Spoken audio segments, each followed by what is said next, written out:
recommendation, planning and development committee meeting, approval of the agenda. Mover, Councillor Bushel, John, and all in favor. Okay. Adoption of the minutes, recommendation that the planning and development committee meeting held on May 20th approve the committee meeting minutes. John, Board, all in favor? Okay.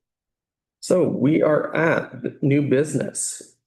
1095 Shuswap Avenue. I guess that's Nicole. Good morning. Thank you. Morning. The chair. Okay. So first up on our busy meeting today is 1095 Shuswap Avenue.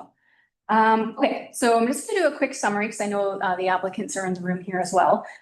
This is a proposal to rezone 1095 Shuswap Avenue from multi-unit residential to mobile home park. It's for the entire property. Under the OCP, the density is good to align with what they're proposing. Under the zoning and based on the lot size and depending on what the layout looks like, they can have up to about 18. That's a high estimate on this. So the proposal is for Eagle Valley Senior Citizens Housing Society to have maybe 20 to 22 units on this property.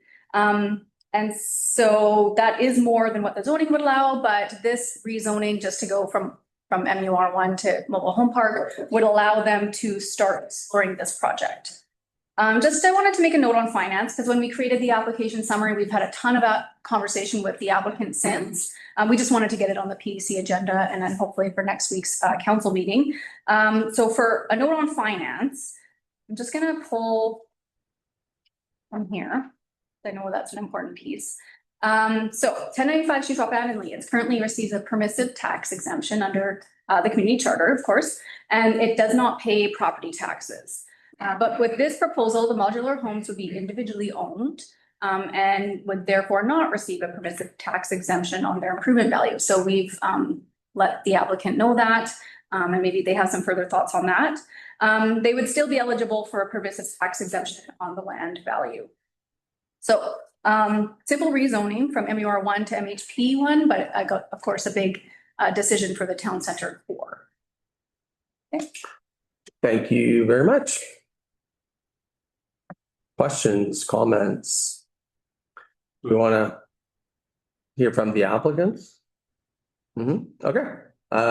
Anybody part of the application that would like to get up and all right, Jeff, take it away.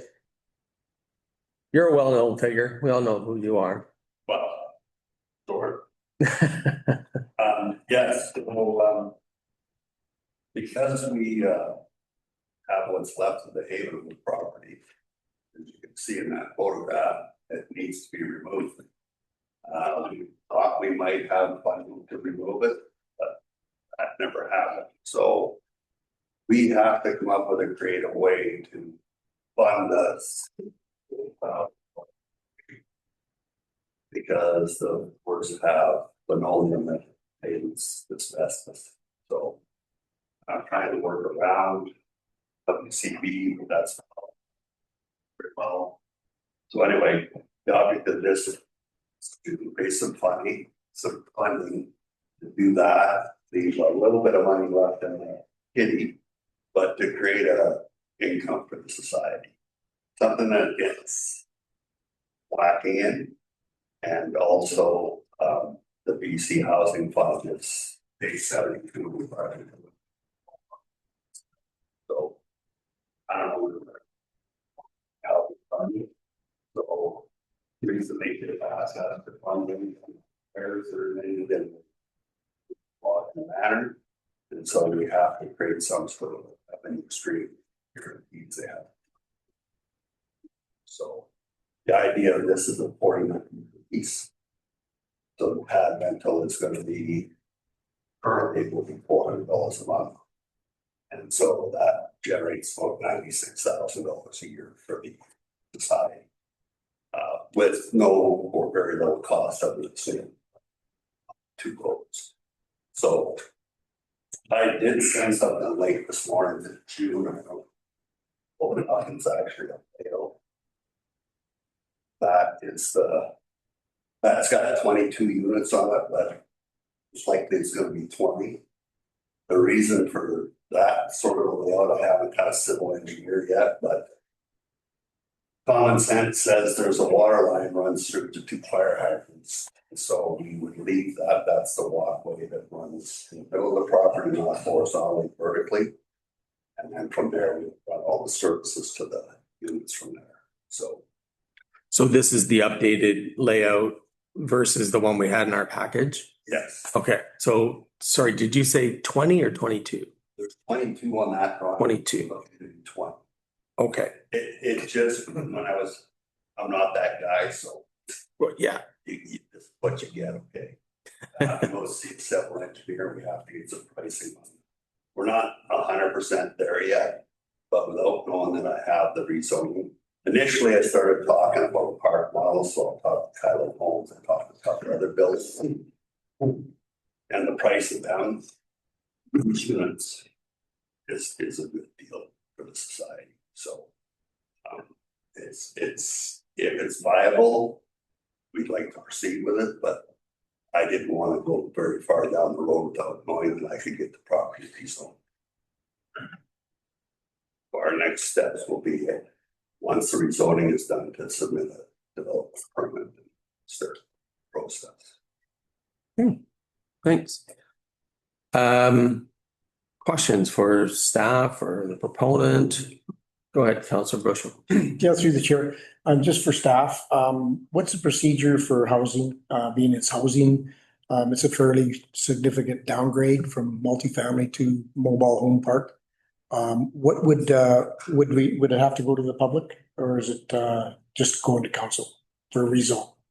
Well, thank you through the chair. So the way we've structured this one is that it is still ultimately for housing. And as you know, we're prohibited from having public hearings for housing. So that's how it would be advertised. There would be no public input required unless council chose to have public input some other way, but not through this process, the rezoning. Okay, and the timing on that? Through the chair. So we plan to take this for first, second, third next week. Todd, go ahead. Through the chair, just, so these are proposed pads and then people will put their own units on? Is that the idea of this, or how does? No, there's an opportunity that when I was doing all the research on buying this, the city of Merritt actually had through that disaster relief for the flooding, they have 37 units there. Now some of them were lived in, but they currently moved all up to the airport. So they're sitting there ready to go. Through the chair. So like, is there gonna be any architectural controls on what is gonna come here, or is there just? All very similar to what you guys. Okay. And they'll be set on screw miles. Okay, so basically then they're just gonna be, you won't have an opportunity to buy something, put something there, it'll all be ran through the society? Yes. And you guys would buy the buildings and own the buildings? No, we buy the building, put them there, they're for sale. Oh, and then they're for sale. We're gonna run a performance based on sell 10, keep 10 for rental. Rent, sell 15, keep 5 for rental. But honestly, the rental program that we had going for the Haven is why we're tearing it down. So, you know, by the time you manage it and pay for it in a rental program, it's not, it's almost not. I have a couple of questions for staff, just on, so it's under a permissive bylaw exemption now, but you're quite right, I guess if it goes to a commercial basis or a sale basis on a 49-year lease, I believe, then how does that look? So the units themselves will be owned by a private owner. Private pro, yeah. So the unit itself is taxed normally. The land itself would still be owned by the society as a nonprofit. So the land would not be taxed, but the unit would be. So there's two parts to it, and this is standard for mobile home parks that are owned by not-for-profit societies. So there would still be a permissive use on the land, but not on the actual unit sitting on the land. Okay, So if they were to build like the apartment building they built on the other property, the Correct. whole thing is because Is- the building's owned, but because the buildings are going to be privately owned, the buildings themselves are separately assessed anyways under BC assessment, and those taxes would be payable by the owner of that trailer. okay. Just another question. So, I mean, staff can answer it, proponent can answer it. So we're gonna do the rezoning first, but we're not entirely sure whether this will even work, right? It's contingent on people buying the units and a whole bunch of other things. I'm just wondering is this the right steps or the right process that we're going under to rezone first and then figure it out, or to actually have it in place and then rezone? So if I had to go get financing, get all the pricing on the servicing, which I've started to do already. Okay, And it's looking pretty good, but it's not 100% for sure. But at the end, if I did all this work and get the whole thing compiled and it doesn't get rezoned, it doesn't matter, I can't do it. So my idea was to ask for the zoning first, then come in with the development permit, the rest of what we need to move forward. But if I do all that work and get the development permit and then come for rezoning and it gets declined, all of this is for nothing. So Dean, you have a comment? So the process is land use first, so this is a rezoning to allow for the land use. They would still need to go through the process of actually completing the design work, the civil work, and then having a development permit that would come back, which would show the landscaping and all design components of the whole park. They're giving a layout for concept purposes only. This is about land use. So it's a rezoning application is seeking council approval for the land use. Before the society spends the money to do the rest of the design work, they would need to do civil engineering, landscape work, all those other components to prepare for a development permit application. So normally we would accept these applications together, and we see that with other large developments where your development permit and your rezoning is together. In this case, they're separating it so they don't have to spend all the money for the full package at this point in time and do all that work until they know the council will support the land use. Yeah, go ahead, Councillor Bushel. Yeah, through the chair. Yeah, just thinking outside the box here. I know we talked about, you guys building that initial building you did, and you did a fabulous job doing that, and it looks really good. And then also building a second building, and now financing is, there are housing, CMHC and all the housing's kind of gone by the wayside.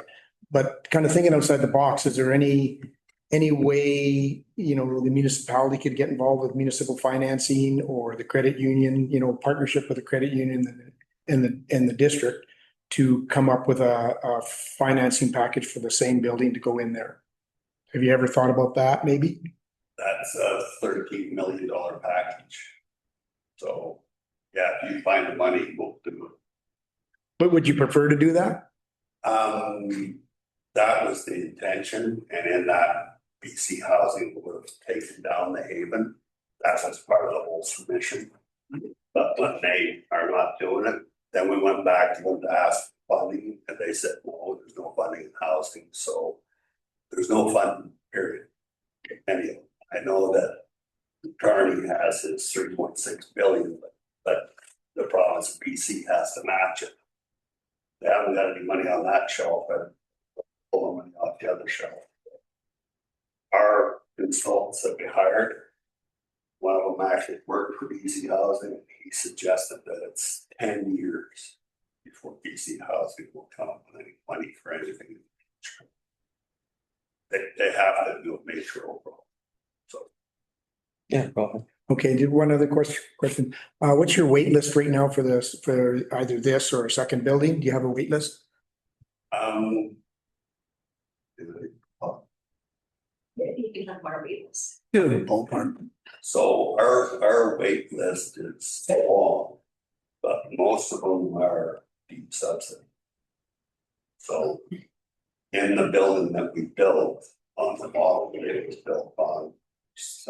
25% of it is full rent, 50% of it is rent geared to income. 25% of it was deep subsidy. So out of all our list, we didn't have very many that qualified.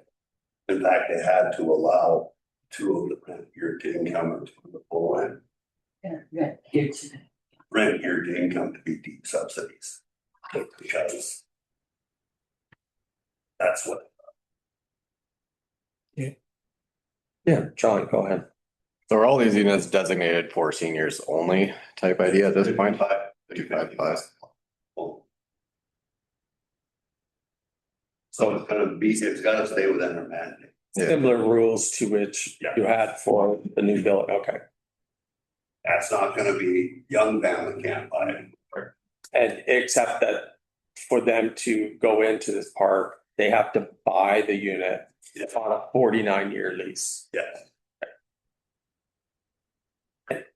And then maybe just a follow-up with that, so if they wanted to leave earlier, they could presumably sell that unit on that pad. Yeah, that's their Right. stuff. Okay, all right. It's like any of the other ones, they sell them. Somebody else moves in. It's their thing, nothing to do with it's the pad. And then can I ask a question? What's the idea behind a 49-year lease? 49-year lease, if you only do a 25-year lease, they can't finance it for more than 50 years. So on a 49-year lease, if they get a mortgage, and if they do the 49 and you get a 25-year mortgage, their payments on it will be about $1,700 plus that. And you said the pad was 400 or you? 400. It's what we're starting out at. Correct, yeah. Same as everything else, Right. it's gonna go up what you're about. So John, did you have any more? So these, since they're under the same mandate, they would have some allowance for that subsidy. Or they wouldn't because they have mortgages on it. Well, this is the whole census that we're going through on a rent. Percentage of them being rented. Okay. I haven't got the numbers yet, I just started working on them. So I'm doing 10 for sale, 10 for rent, 15 for sale, 5 for rent. And the rental, the optimum deal would be to rent them through the SAFER program, which the maximum rent can only be $1,150 a month.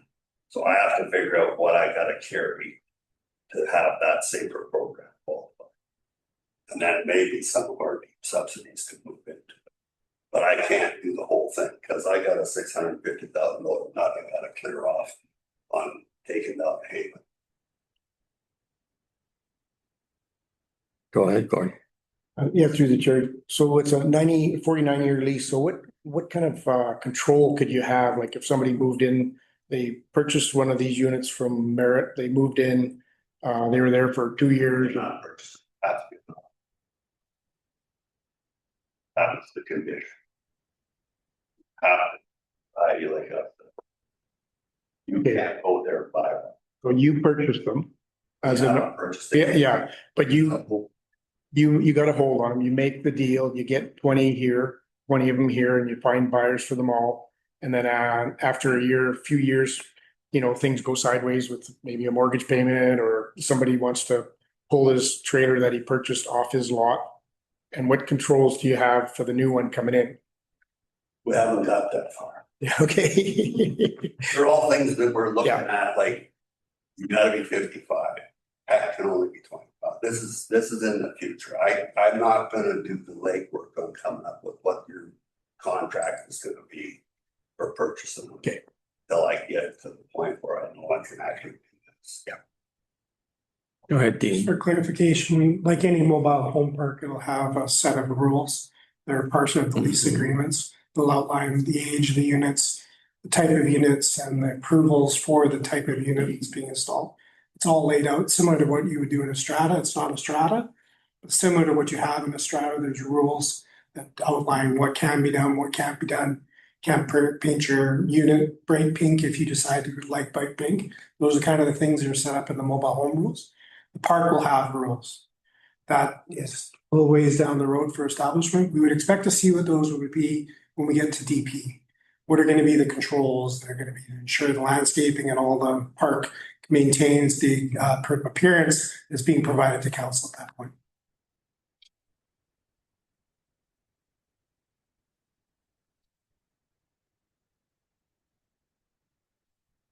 I have another, I guess, question. Have you talked to any of your surrounding neighbors about the project? I mean, this is the first time it's becoming kind of public. I'm just curious because we don't have that zone anywhere near, like we don't have an RV zone anywhere kind of near. Well, I guess we kind of do, but I'm just curious if you've had any of those consultations.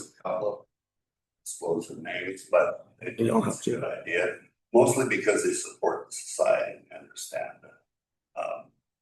The society, like we're paying insurance on those buildings and we have no revenue. If we knock them down and let them sit there, we still have no revenue. We have a vacant piece of property that we have to maintain, we have to carry liability insurance on, and no revenue. So it's an asset, it's a costly asset. Whereas the one next door across in the trees there, because it's still forested, there's no maintenance on that. We don't do anything to it. But, you know, they're talking about when they take that down, trying to get money. Well, hybrid seed. Well, now you got to mow it. That's why I kind of came to the district and said, hey, how'd you guys like to use it like a park space? And you said, We don't necessarily have extra money either. we're all in the same boat here. Yeah. Yeah, go ahead. Quick question, and you probably don't know yet, but you know, I saw them online for about 115,000. Are they going to go for what kind of price would you be selling these units for? Close to 300. Well, by the time you do the services and everything else, and I'm not even sure that, that's my exercise after I find out whether I'm getting this. I kind of started. What is all that service and power that costs? Because I have to put in a new power service. I had to kind of go over there and look at it, and the existing power that's there is actually well into our property. It's 50 years old. It would do the job, but they won't let me reroute the power to come back around and go. Because your water line runs right in between those buildings right there. And that's where the water is, where that existing water line is. So I would have to pull from the other side of that bigger building commonly and pull back out to the street. They won't let me do that. So that means I got to put in a new transformer. Or I don't want to look at top. It's not trivial. I just have a lot of stuff to do. So this is just for rezone. What happens after that? Yeah, and BC Hydro would have very specific things you'll need to do in order for them to map that out for their system for sure. Yeah, it'll be the same process. Yeah. Further questions, comments? Sorry, this is what we kind of do. We kind of needle down on some of these applications here. So when it gets to council, there's a lot of these answers that kind of are there. But okay, well, not, then let's go to the recommendation to approve 10. Oh, I guess it wasn't a recommendation. Okay, so I'm looking for a recommendation. But what does the committee want to do with this application? We have the ability to bring it forward to council with a recommendation. We have an ability to bring it to council without a recommendation, or we have an ability to say we don't recommend the application. So there's three options in front of us. I mean, I'll maybe just start off the discussion saying we always have a difficult time with downzoning, and we've had a couple of these before, but I certainly see the rationale behind it in terms of trying to take a lot that it's costing you money. There's obviously money to demolish it that you need, and we're trying to find some creative ways in order for you to get that. I'm a little bit concerned that once you get into the actual nuts and bolts of it, that it's going to be incredibly expensive, or there's going to be some things that come up that make the rezoning probably less desirable in the end. I mean, hydro being one of them, other things. But I mean, on the whole, if you feel like you need the rezoning to even go forward to investigate it, then I'm willing to do it. I guess what you were hearing from the committee, I think, was just some questions about how it's all going to work, right? And normally we want things built in terms of buildings in Sycamoose. That's always I think the desire of everybody. But this is, I would say, a unique case in the sense that there are some very aged buildings there that are uninhabitable, and you need to find a way to kind of progress it along those lines. So I would support the application and let you take it to the next step and try to get into all of those nitty gritty pieces and make sure that your numbers work. And I would say though, if it doesn't, but it'll be something up to the next council, they should probably rezone it back to MUR1. If it shouldn't just be left, like if this plan doesn't work, it should go back to mirror what our OCP says, and that should be MUR1, right? To me, this is, let's see if it works, and if it does, it could provide some housing people, but it shouldn't just stay, like if the society can't go forward with it, it shouldn't stay as just a mobile home park. This is only in the exceptional circumstances of trying to find a way forward. So, sure, Jeff, go ahead, and then I'm going to point to other committee. You could make the recommendation of sort of change to the mobile home park zoning, and if it fails, then it would if you are one on that. I don't know, you have to ask. Well, we wouldn't be able to do that because that'll be for the next council. Like a lot of this stuff will actually probably go into the next council mandate, since ours is up here in about 2 months. So probably even some of the DP and all of these other different things will be going to the next council. And then it would be the next council that would have to do it. But I would definitely add that recommendation on that. I would say this rezoning is contingent upon, and I would say that to council too, that this all works. If it doesn't, go back to the MUR1. That would only just be a slight recommendation. The next council wouldn't have to do it. But anyways, Councillor Poschel. Yeah, I just, I know it's housing and I know what you guys are trying to do and I support what you guys are doing. It's such a, from multifamily down to a mobile home park. I know the province says, don't worry about it. It's housing. I know if I was next door, I might have concerns about that if I was living next door. So even some kind of public notice would be helpful, but that's just my thoughts. I'm just, putting it out there that it's a pretty significant change from what it is. I mean, I know it's the Seniors Housing Society and it's been there for a long, long time, but it would be something that I would be a little concerned about. I'm just going to get other committee members and then I'll come back to you, Jeff. And Yeah. most of our neighbors are us.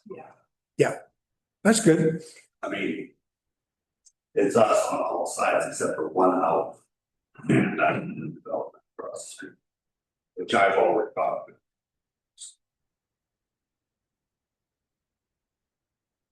Any other comments? Okay. So we need a motion.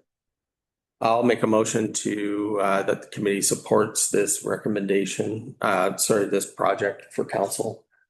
I think that from what I heard is that the committee would like to provide a recommendation to council to support the application, zero K recommendation to council.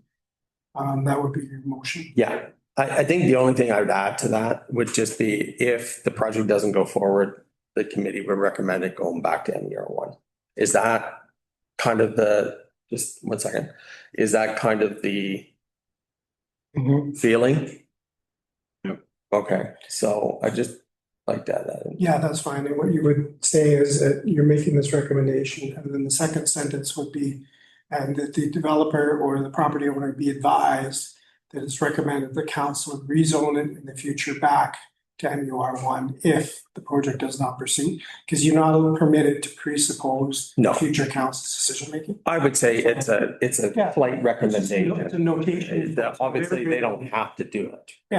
But it's just so everybody's aware that this is the intention of this council. Yeah, and I think, and anybody correct me wrong, it's just the general feeling I'm getting from the committee that if this doesn't go forward and this creative approach wasn't going to work, then it would be the desire of the planning committee at least see it go back to the M. So, sorry, yeah, go ahead, Gord. Yeah, just before you make that comment, and Yeah. Jeff, you know what it's like sitting in council's chair. What happens after you make a decision, right? This decision won't go to the public hearing, so the public won't know about it. Like most people, unless they follow social media or they follow the district's website. I didn't know if we were gonna make any kind of, highlight it, because it'll happen really quick. You're talking next meeting, which is next Wednesday, first, second, and third reading. And then bang, before you know it, it's passed, and then the phone starts ringing, and sometimes it gets pretty loud. People coming back to council saying, what did you do? And they said, well, we didn't have a public hearing because it's housing, right? So our society has to have a public hearing for our members. They have to this one. So That's good to know. we're organizing that. So all the people that are members of the seniors housing society in the valley are sent a notice out to them, special meeting, and then they have to attend and vote on it. So it's no different than this council meeting. Great, thank you. And I assume your board has supported this approach. Okay, all right. Never know sometimes. So I thought I would just ask that. CEO has a letter. Perfect. Thank you. This in the letter, it says this is just research. Yeah. We're still at that stage. So I actually just have a question. Are we allowed to do first, second, and third reading, like we give the intent, and then let them go ahead and do the research, but then hold off on adoption? So council can put a condition on the rezoning that the development permit be before council at the time of adoption. That's certainly done, but the problem is that doesn't give the land use until That period, quite a long ways away. right? So it doesn't allow them to have the certainty of land use. Yeah. So in this circumstance, I would not recommend because of the circumstance they're in. However, on other developments and certainly in larger communities, that's a standard practice. So that when you approve the land use and because zoning is the most powerful tool the council has. Before you grant adoption of that land use, you know what they're going to build. So examples I would use in Kelowna was quite often with apartment buildings, they wanted to see the DP for the apartment building before they granted the land use adoption for the extra density, right? They want to have a sense of what it looks like, because once you've given the density, it's done, right? Once you're done rezoning, if the DP meets the bylaw, goes through, council actually can't say no.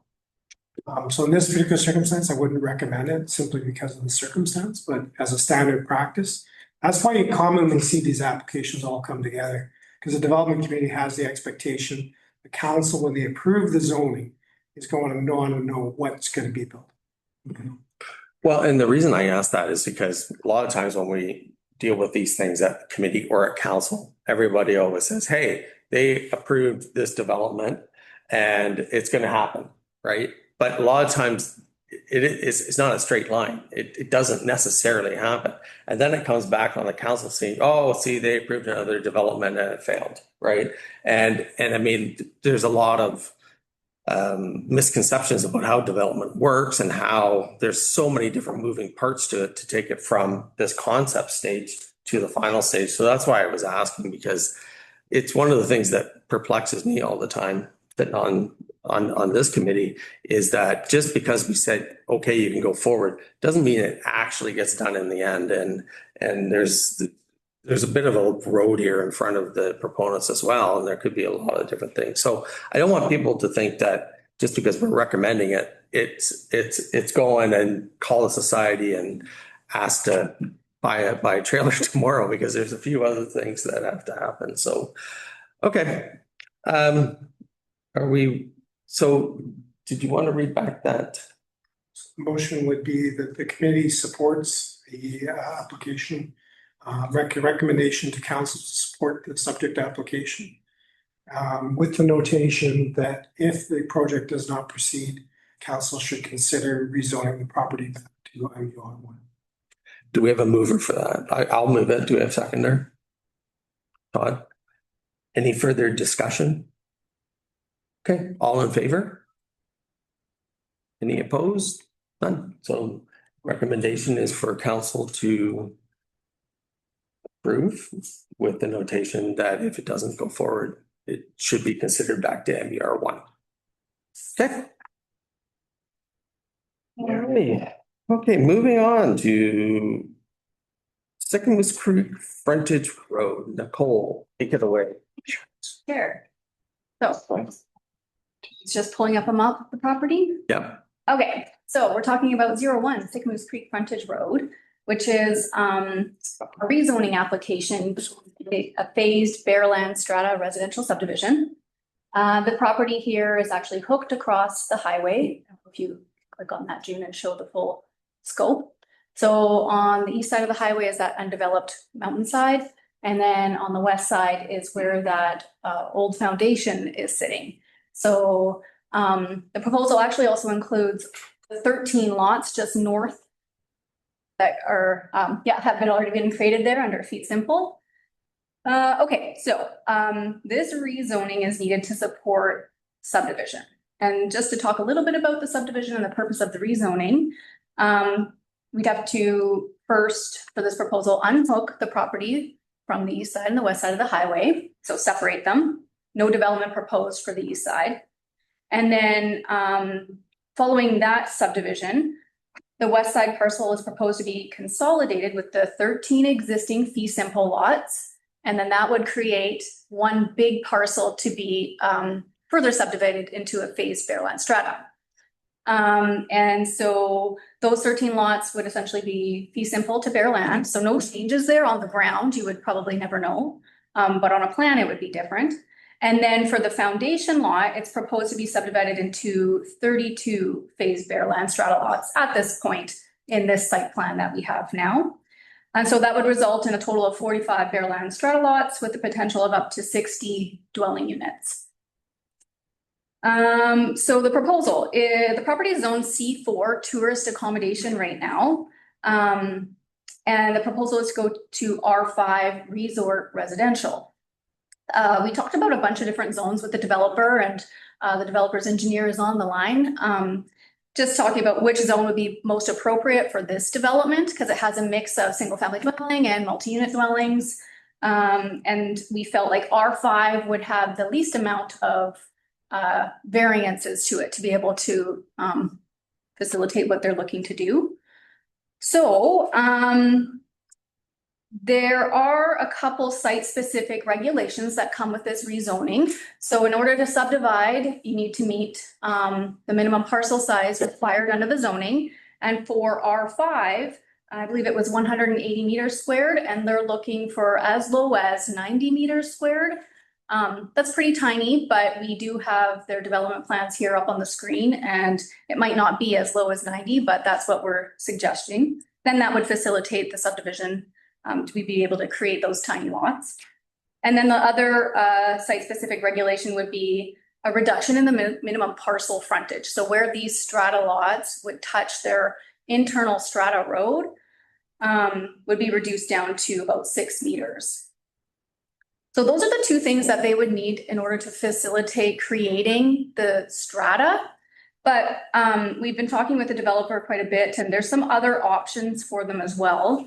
They're probably gonna have some more variances proposed, of course, under development permit, development variance permit, which we're not really looking at today. This is the rezoning.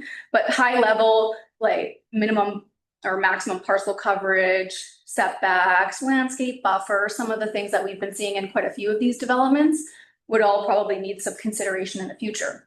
So what we've proposed to the developer is if you rezone now to R5 and have a couple variances, that would facilitate the subdivision probably the fastest.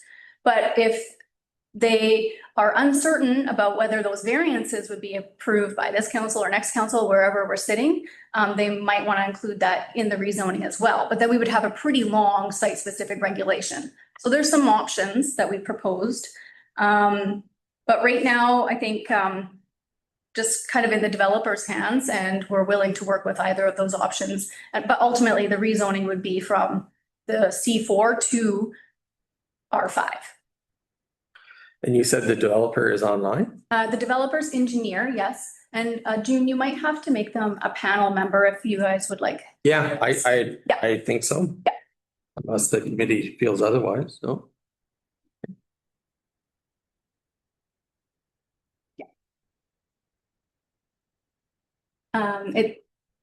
Sam? So, I don't know if he's able to speak yet. Hello. hi, yeah. Thanks very much for joining us today. If you have some extra commentary or color to put on your application, please go ahead. Yes, I will let, I sent an email to Nicole. Grayson is also joined, the developer of the project. I'll leave it to him to speak to the overall plan. If June, you could add him as a panelist as well. And then I can respond or comment on any of the technicalities behind what we've drawn and designed. Okay, thank you. Can you guys hear me? Yeah. Yes. Hey, sorry, it's Grayson Weir. My apologies for not making it out today. I had a funeral yesterday, so I wasn't able to make it in person, but happy to be here to answer any questions on a kind of a broad scope. And as Sam said, any more of the detailed engineering side, I'll let him answer those questions. But basically, we bought this land about just about 5 years ago. Been working towards trying to make some type of development work, including options for hotels or stratified hotels. We obviously did the 13 lots. A big part of the development's appeal is the marina. So we have a foreshore lease in place. It was there when we purchased the land. And as we went through the process and we got to the point with Front Counter to move forward with the marina installation, they suggested, well, they didn't suggest to us, they told us that the lease is only for strata use. So when the lease was created way back when, prior to us, it was created only for the use of an upland strata. And when we'd made the decision to create the 13 freehold lots, we did not have that information. We were on the fence of creating a strata to begin with versus freehold. We thought maybe freehold would be a little more attractive, so that's the direction we went. And in the end, we should have done the strata to begin with, because that's what we need for those 13 lots to have the ability to use the marina, as it has to be. Every unit has to be attached to the upland that the marina is attached to. So we came up with this concept. I guess one more addition to that is, in BC, the regulations are such that you can't have a traditional strata and a Bearland strata under the same strata corp. So because we already had Bearlands, type lots in the 13 lots, really our only option was to create a Bearland strata for the entire parcel.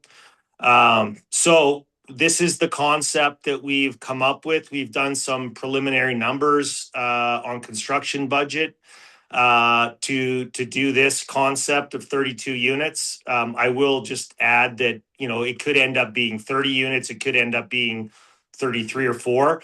But we are limited to 61 units total as per MOTT's condition when we did the 13 lots.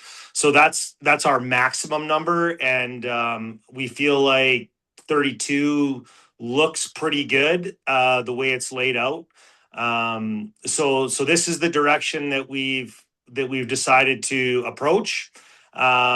And we've been working with Dean and Daryl and Nicole to try to come up with something that's going to work for everybody. Sam's done some preliminary work in order for us to get some preliminary budget numbers together. And so obviously we have lots to work through in order to get to a development permit, but our goal is to create the strata, get that all in place, which of course requires the rezoning, so that we can continue our efforts on the marina side of the project as well. As I've found, it's a very long and arduous process to get through this marina process.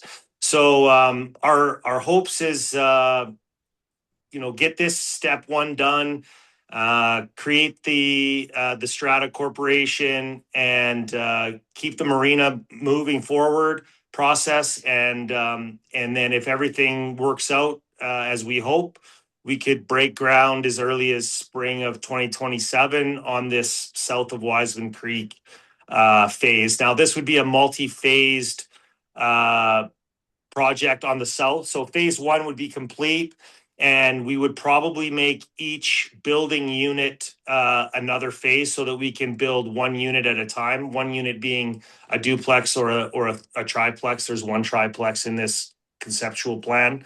Yeah, so this is what we've come up with. Happy to answer any kind of general questions. So that's the overview. Yeah, Dean, go ahead. Just for the committee's clarification, as Nicole's alluded to, this is a rezoning application that would allow for the subdivision application to proceed. So without the rezoning, the subdivision application can't move forward. All of the details around engineering, service of design, all those other pieces are a part of the subdivision process. This rezoning is just to allow that subdivision process to proceed. All of the conditions for engineering and so forth will be attached to the subdivision, not to the rezoning application. At rezoning, if there was anything that the district was asking for that was outside of our standard subdivision servicing bylaw, we would need to bring it forward at that point. We're not bringing forward any recommendations beyond what's already in bylaw. So this is going to facilitate this group making their subdivision application for a phased development phase strata. The phases being the existing lots would be the first phase, as he's alluded to. The subsequent lots, he hasn't made that determination, and that'll come as we work our way through. This will allow that phase strata PLR to be, Nicole as our approving officer, to review it and make a decision on that and allow them to go forward with that piece. The first step of that beginning is rezoning application to allow that to proceed. So all the other variances and anything else needed will be done after that. Okay. Questions, comments? Yeah, go ahead, Councillor Bush. Yeah, through the chair. Yeah, thank you very much, Grayson and Sam. You guys are pioneers, I guess. You guys have been at this. It has been 5 years, and I know you've hosted numerous hotels and had proposals thrown at you, and none of them really stick. And it was a big nut to crack with a foundation that was already pre-designed for something else. But no, I support this 100%. It's great for the community at 2 Mile. There was some pushback earlier on the sizes of the Kevin Bird Kevin Bird proposal, was a monster facility before, this was before this group. But yeah, they would probably very, very much love to see a residential development go through. You've had some challenges with MOTI and you've had some challenges with front counter. And I support this 100%. And hoping the new council will going forward, depending on who's the new council is. And I think our staff will work with you and hopefully be successful wanting this project to go ahead and not be too cumbersome with too many requirements. And I think we'll see how the new council goes. But I support this right now and get it to council and let's keep it moving. Thank you. Through the chair, my only comment is I would love to see this property get developed. It's been, so I would support it 100% as well at this point because I'm tired of looking at its current condition. Yeah. I also support it. I mean, I'm really sorry that you've had such a difficult time figuring this out because of provincial regulations and the stuff around the marina just kind of makes me angry. The fact that there has to be under a certain stipulation because otherwise you can't have a marina. I really don't understand why. We're that specific, why you can't have, freehold homes with access to a marina. I have no idea. That's more just me going, I think the regulations in this province are a little crazy when it comes to that aspect of it. But no, I fully support it. I just hope that we can do this in an expedited way that would have, allow you to go forward on the first phase and then figure out the second phase pretty quickly. And I guess the only thing I'd ask is is there anything else that we could be doing to help them navigate some of these issues that they're having with the marina? Look to Dean. Dean, go ahead. So the marina itself is outside of the jurisdiction. Right. So we can, our best avenue of support to get the project rolling is to support the applications and get the district component moving, which facilitates satisfying the requirements. I don't know the details of the lease that was granted. Right. I understand that their view is part of the industrial strat. The nice thing about what Grayson and Sam is an engineer who's online as well, is they're working with the district already on sort of steps B, C, D, and E. They're not waiting to have this completed before we start talking about the engineering components. So they're working quite hard. So that that's one of the dangers when you have these kinds of applications. You're waiting for council approval. Then you're going to begin the discussion about other things. They're not doing that. They're moving forward in a very proactive way, and the staff are working with them quite closely on getting details sorted out as far as the offsite works, the onsite works, the public walkway that's a part of this development. Right. All those components we're working with them on. One of the nice things about this will actually finally see the walkway down to the water from the cul-de-sac. It'll see the cul-de-sac complete, as well as some parking that'll be located there. That'll help. Hopefully, we're planning to now be able to not see people parking on the highway. They'll be able to park at the end of this cul-de-sac. It's not fully developed at this point in time. Walk down the public walkway to access to the public beach. So that component of it is a very big positive for us as well as seeing this foundation removed and development taking place and new homes being built. It's fantastic. Love to see it. So we're working quite closely with Sam as well as Grayson, Sam being the engineer. And staff are working with them very closely on the details of that. So that's not stopping, waiting for this to happen. That's ongoing. Great. And then just one other question. Would this be on the next council agenda as well? For the rezone? Through the chair, not set for the next council meeting, would be the one after. Okay. Okay, we have a recommendation to, yep. So the committee recommendation, from what I'm hearing so far, the recommendation may be that the committee support the subject application and recommend to council approve, or supports the application and recommends council approve it.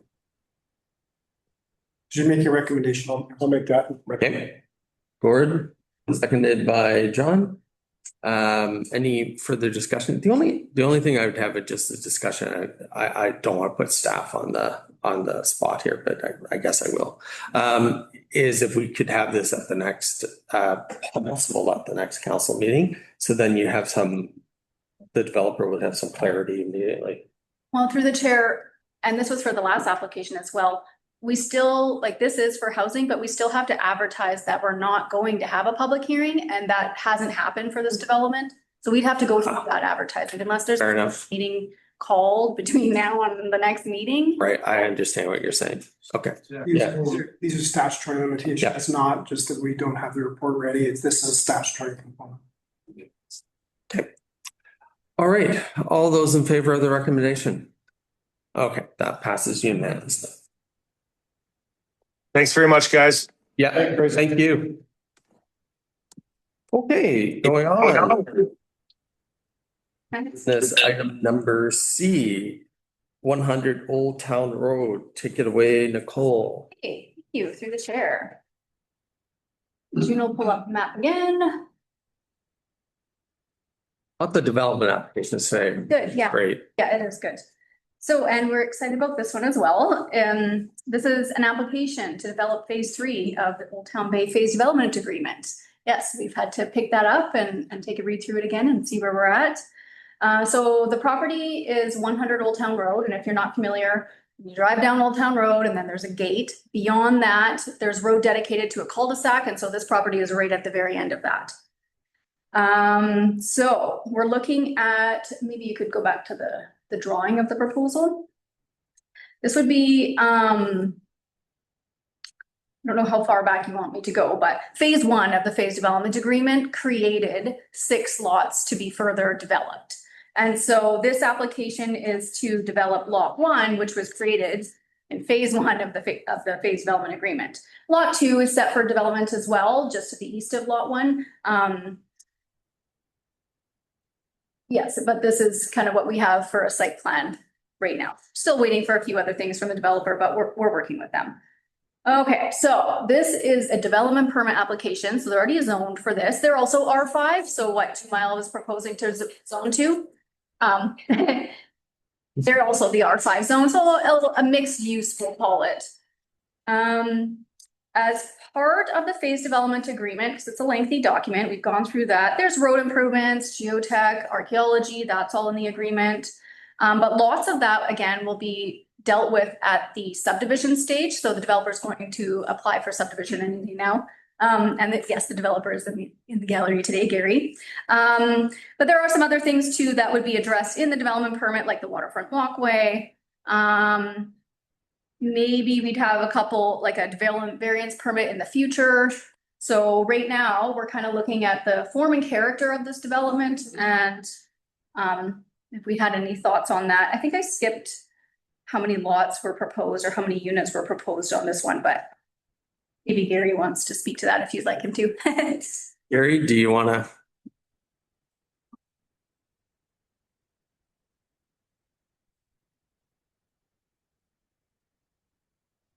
Kind of exciting to be here today. Yeah. For night success of 20 years. Right now, there's 31 lots being proposed. And as Nicole mentioned, we've got all of the different consultants engaged in the archaeological and the geotechnical hazard. But I think the driving thing is to try and get a disclosure statement for the developer so that they can get into the market. And there's a lot of interest in the product, specifically the waterfront product, and to be able to move forward and start servicing and actually see this activity happening and unfolding at Old Town Bay for next spring. The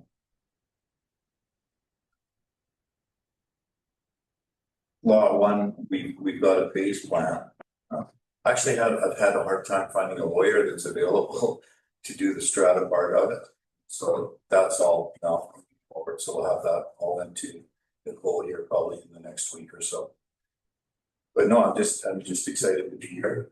And I also wanted to acknowledge, I'm not sure if everybody's aware, that one of the significant partners of this project over the last 20 years passed away approximately 60 days ago. So that was another bit of a complication that we had to work through dealing with all of that. But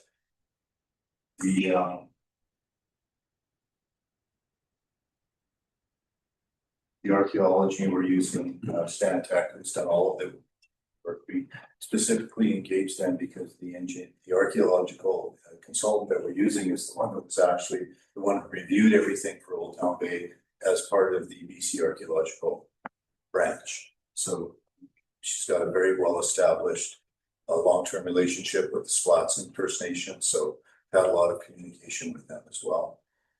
The civil designs have all been, for the most part, completed, and at the same time we have a phase servicing agreement, and we actually have just gone out for tender on Road C and Road A, which ties to this as well on the developers behalf. And other than that, I think just available for any questions. Thanks, Gary, and we're excited to have you here too. Go all the way up here for this. The way I was going to do this one over Zoom. Perfect. Matt, like, it's been really good working with Dean and Nicole as well. A lot of clarity there. That's wonderful to hear. Thank you. Looking to committee members, questions, comments. Yeah, go ahead, Council. Yes, through the chair. Yeah, Gary, first off, our condolences for the loss of Clint. Known Clint for well over 20 years, probably a lot longer, because he'd been in Sycamores for quite a few years, and him and Carmen. Yeah, really a huge loss for the development, and Clint was a spirit, he was the spearheading driver on the Old Town Bay development, and it's tough to see him leave, and we didn't spend a lot of time dealing with Stan, but Stan's already been on the phone. So anyways, Dean's got him all sorted out and what he was looking for, and that was good. But just going forward, I know timing is everything when you're doing a development, and I know this project is a long time coming. What do you need from us, or what does Zane need from us to get this thing in a disclosure statement? How quick can that happen? I think we just need to get the conditional development permit approved so he can complete the disclosure statement and we can get into the market. He has the website set up. They've updated all of the signage. So there's a bit of a backlog now of people that are waiting to hear from us. They understand the process we're going through, but they're anxious to be able to get involved. Okay, so maybe Dean can clarify the timing. So the TP is a critical piece for the disclosure. For the actual real estate component, the PLR is the critical piece. So they're about to make the phase strata application, which will allow us to issue a PLR, which will then begin all of that component. Once the PLR is issued, it'll outline all the conditions. One of those will be to enter into a servicing agreement for completion of the subdivision, not before they can then begin the real estate component. But a PLR is it's one of the only subdivision documents recognized in the Real Estate Act. So that key component, that application, they're working on getting that in. I'm glad if you need some recommendations on who can do that work for you, please get a hold of me. But that needs to get in so that we can issue a PLR, which will be this, and that will be the final two pieces. Okay, great. Well, if there's anything we can do to speed up the process, we'll be ready to raise our hands. This is a great project. The other thing I was going to comment on is now that people are becoming more aware that there's going to be activity, obvious that there could be some doubt about that after the period of time and everything we've gone through. It's really been encouraging the additional interest that's starting to show up for people that are very, very genuinely interested in development, probably dealing with 2 or 3 other parties now that'll see applications coming forward in short order. Yeah, Go ahead. and just so you guys know, that's for the other lots out there. So there's other lots out there that there's other parties interested in actually developing. So you get one going and it's a momentum, right? So. Well, First parcel, when you drive onto the site on the right-hand side, we always refer to it as the uphill subdivision. We're actively negotiating with 2 different parties for that. as we speak, probably we'll have something contractually to review. Maybe another 10 days. Yeah. It's exciting. It is exciting. I remember when this phased development agreement came to council, oh, geez, 3.5 years ago. So it's nice to see it in the process and moving forward. I know this is one of the last, well, this is probably one of the last really large sections of district municipally zoned land that we want to see actually developed and go forward. And thank you very much. Like I said earlier, development is not a straight line. There's a lot of zigzags to it. There's a lot of considerations. And this has certainly been one of the pieces that have, we've been trying to make work for, I think, a very long time, and appreciate the developers sticking with it. I've been doing this for 35 to 40 years. And this one's giving me the best education so far. Right. Really appreciate the positive spin on that, but and obviously we've been trying to do everything we can too, but it's just, it's the nature of the site too. Yeah. Appreciate that. So obviously I support it, and anything else? Any other comments? Yeah, John, go ahead. For the chair, just one quick question more, probably for Daryl could probably answer this one. When Twin Acres put in the development at the end there, are all the mains and stuff able to accommodate this, or we have to tear up that road or anything like that? You're talking along Road A? Yeah, Road A is, it's in place now, all and that. it can support all of it. We don't have to. Gravity on top for sewer.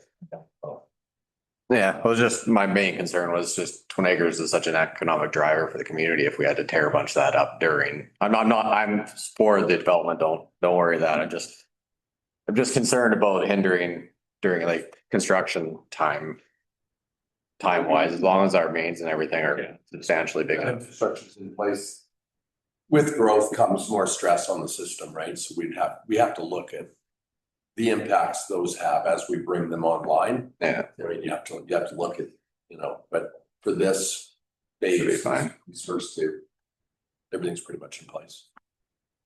Thank you. Yeah. Yeah, I just like to make the recommendation to support it and go get it to council. So I believe the recommendation from that I'm hearing would be you recommend that council approve the development permit as proposed. Yes.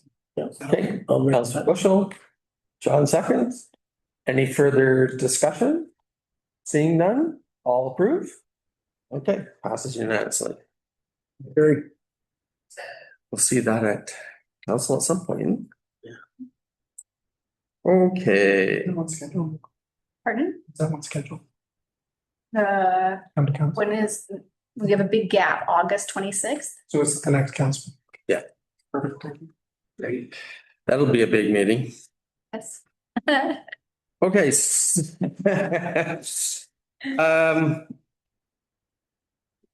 Well, I'll just look to committee. We can either deal with the citing permits or we can go to the OCP. Was Todd hoping to be for? Well, and that's what I kind of look at. Yeah, Council Bushel. Yeah, just Todd apologizes. He had an important phone call with a front counter, or Right. front counter this morning at 10 o'clock, and he couldn't get out of it. So he had to run. He said he'd be back, and if he could get to the citing permits, he'd like to be here, but if not, he left me a couple notes, but I. So then why don't we talk about the OCP then? Okay. We'll just change the agenda on the fly. We're kind of informal here, and we can discuss the OCP. So do you want to therefore signing and moving permits? No, we'll do that after the OCP discussion. Postpone it do you want to go to E then? Your shipping Yes. containers discussion? No, we're gonna go to the So OCP. you're gonna postpone E and E. Sorry, was the OCP first? We have citing and moving permits, two of the items, the third item, Right. is shipping containers. Okay, so what we're gonna do is just postpone D and E till after the OCP. Okay. And we'll go to F. Right, F, OCP discussion.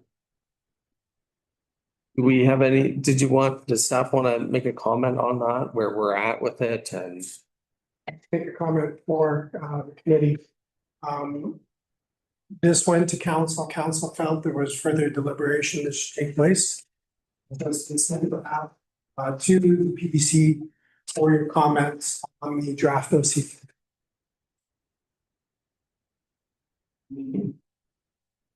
Okay. How does the, Deb, you have comments on the OCP as well, right? I submit, but I have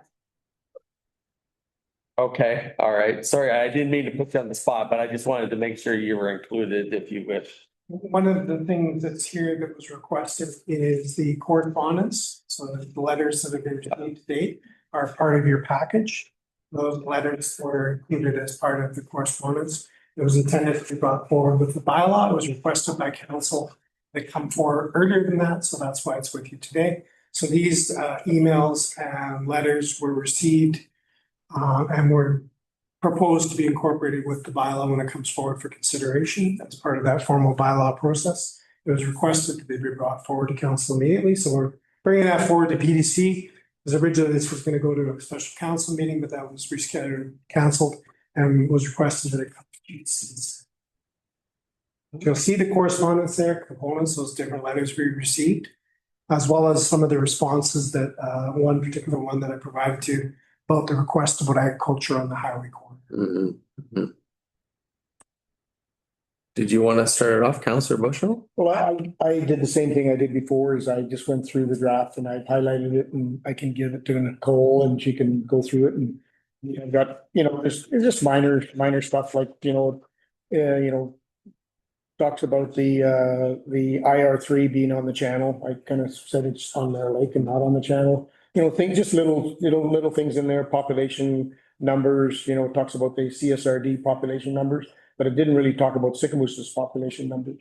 So, just little things I got into, when we talked about, it talks about Sycamoose population numbers under conditions and trends, but it talked about a decline coming. And I was questioning where they got that number and why they're, but I probably got about 50 notes or maybe more.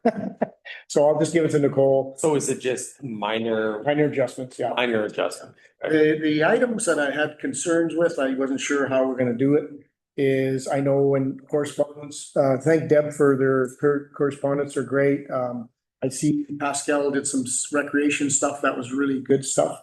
And when our goal is, I hope, the new council's goal will be the same, is to take over management of that rec center and get control of the rec center so we can start, doing what Pascal talks about, is building that recreational facility what do you want to say? Like the hockey we had before in town, like we had tournaments and we had tons of stuff going on over there. And now it's just kind of like it gets tournaments, but nothing like it had before. And we could use it year round and not just for hockey, so I appreciate that. And then the other one was the ALC, and I did read your response, Dean. I still think, we do have land in town that is commercial, that's not being used. But, I think if we don't recognize that the Trans-Canada Highway is commercial, and I know there's farms on either side of it, and you even have the farmers saying they would like to see us trip. And I'm surprised that Jake DeWitt, I was told, was in support of it, and so was Jeff Malmus. But Jeff said the letters were, but I haven't seen his letters yet. But almost every farmer along that Trans-Canada Highway, like the Ulistos supported it, Rick Jagger supported it, Roy Rokosh and those guys supported it.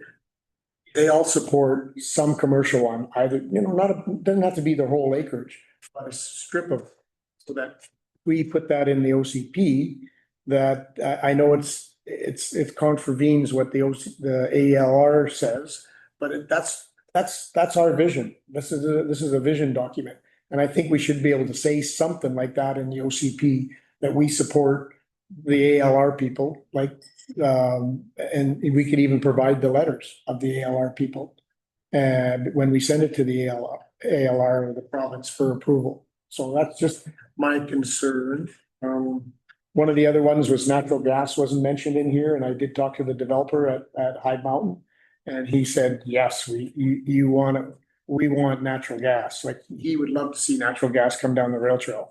So, in time, whether that happens in my lifetime, I don't know, but if it's a vision, it should be, it should be in there. And then what else did I have? The last one I had, big one I had was just to make sure that we have our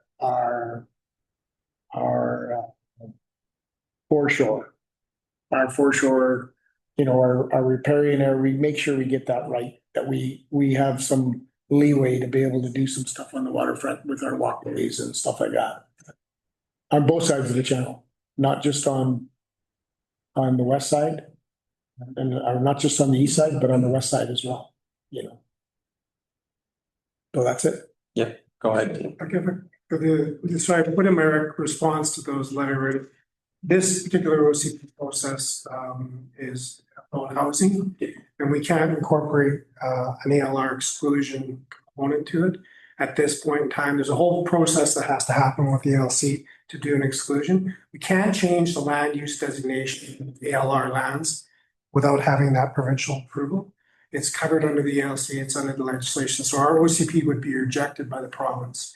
So we're not allowed to do that. So we can't just change a designation. The request was to make a 150-meter buffer on the Trans-Canada Highway, not agriculture, make it commercial.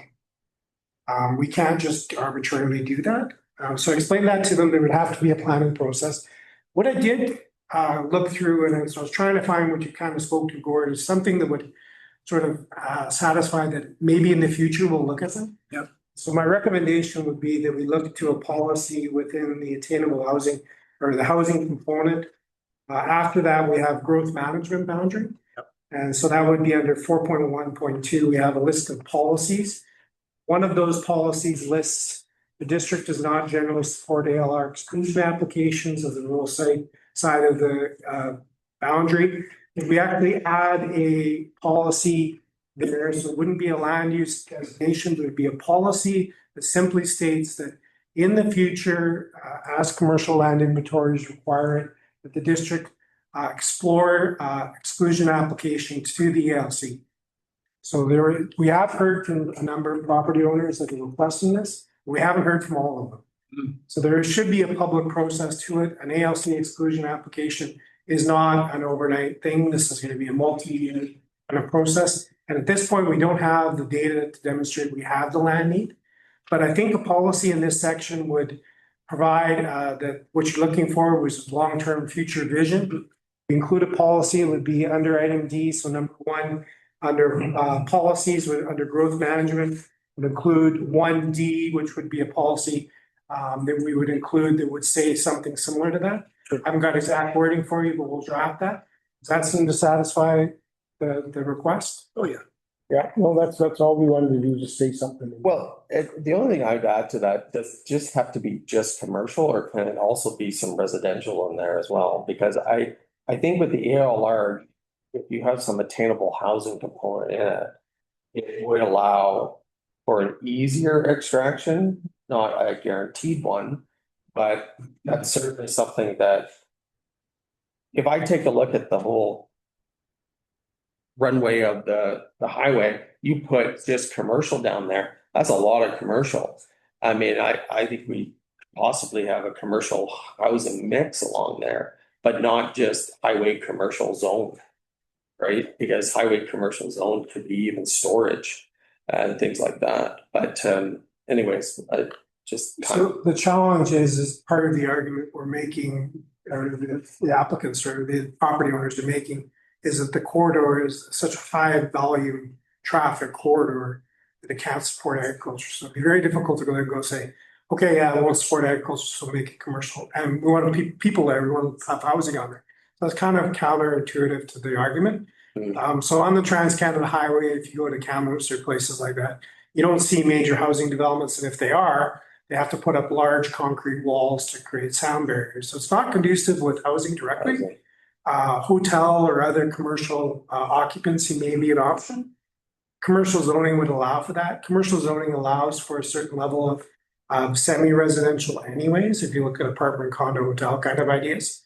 So I think there's enough flexibility there. This is a policy that's gonna set a signal for the future councils to review this. There's a whole planning process that would have to begin.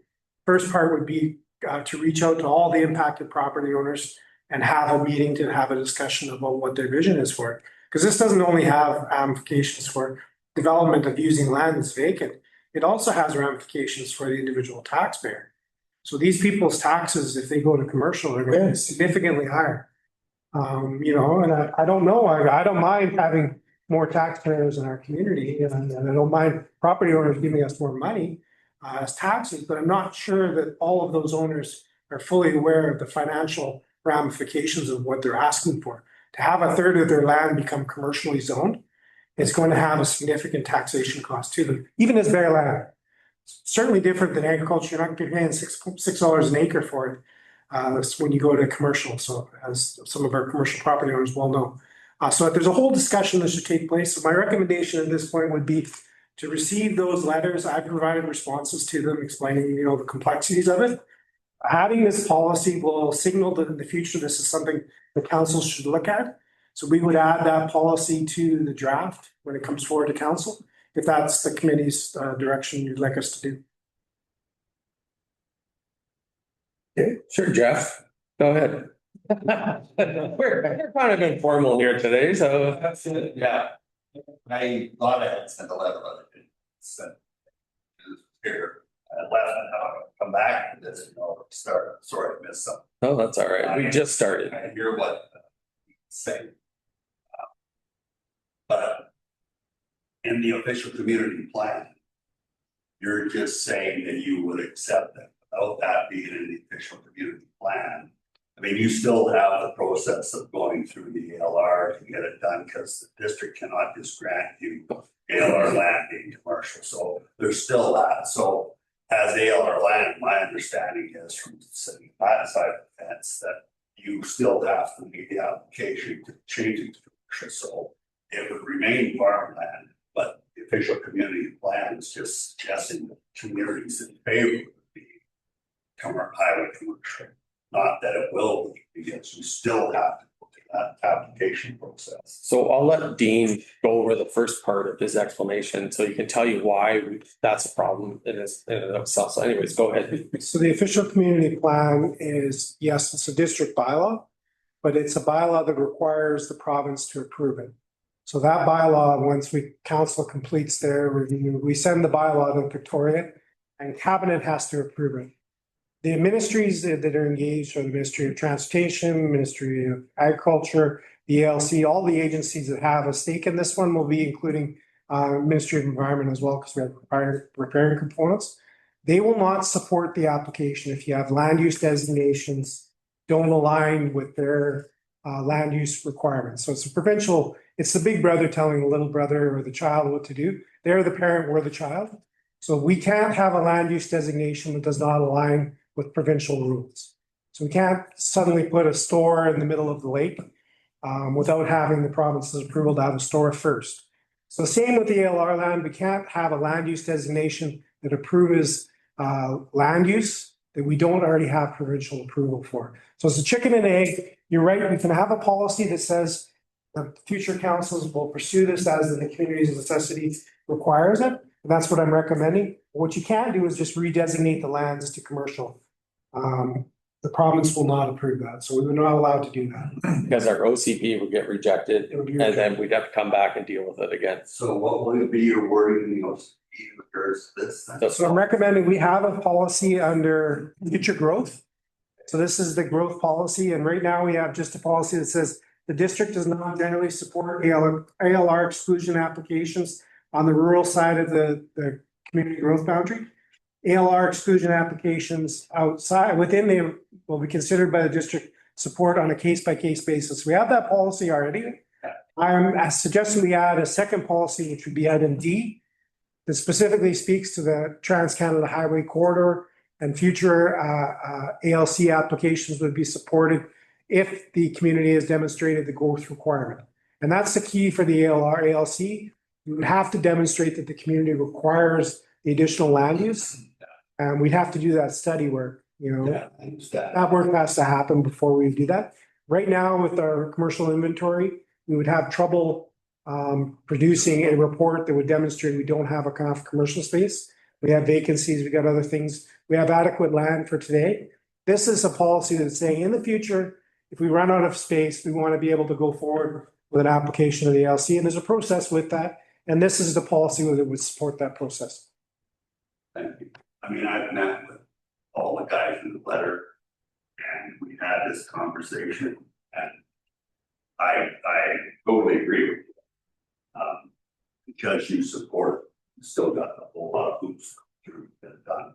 And I remember sitting on that side of the fence and the ALR, ALC basically saying, you have all the land you're getting until you develop some of it. And some of this stuff's been removed out of ALR for decades, 3 decades, and there's no development. So I remember that clearly stating that. The Canadian. Yeah. Tell us. Yeah, so Gord, you had a number of items. One of the other items you listed was the riparian area. So just to be clear, the riparian regulations we're proposing to incorporate into our DP guidelines are the provincial regulations. So we are not permitted as a municipality to have different regulations than the province. Again, it's the parent versus the child. Child doesn't set their allowance, the province does. The parent, so they tell us what the rules are. We won't have different rules in the province, but we'll have a in-house process. When you need a riparian development permit, your QEP report, instead of being submitted to Victoria, would be submitted to the district. We would review it in the context of the provincial standards, and we do that process. But now you're on a district's DP timeline, not a provincial timeline for review. So we are not able to create regulations that are less than what the province requires already. We're allowed to create our own process for doing the same thing the province already does. So instead of having the QEP submit the report to the province and doing that whole process, it would come to us. They still register it with the province, but it will come to us for review. And then we would do our adjudication according to the regulations. So the regulations proposed in this OCP are a mirror of what the provincial regulations are, not different than them. Couple of quick questions. And when you're talking about jumping through the hoops, one of the hoops that like Dean was saying is that we have to consult with all the highway owners. And that's something like I mean, I know this OCP update is supposed to be just a quick housing update for the new government regulations, provincial regulations. So we're doing that.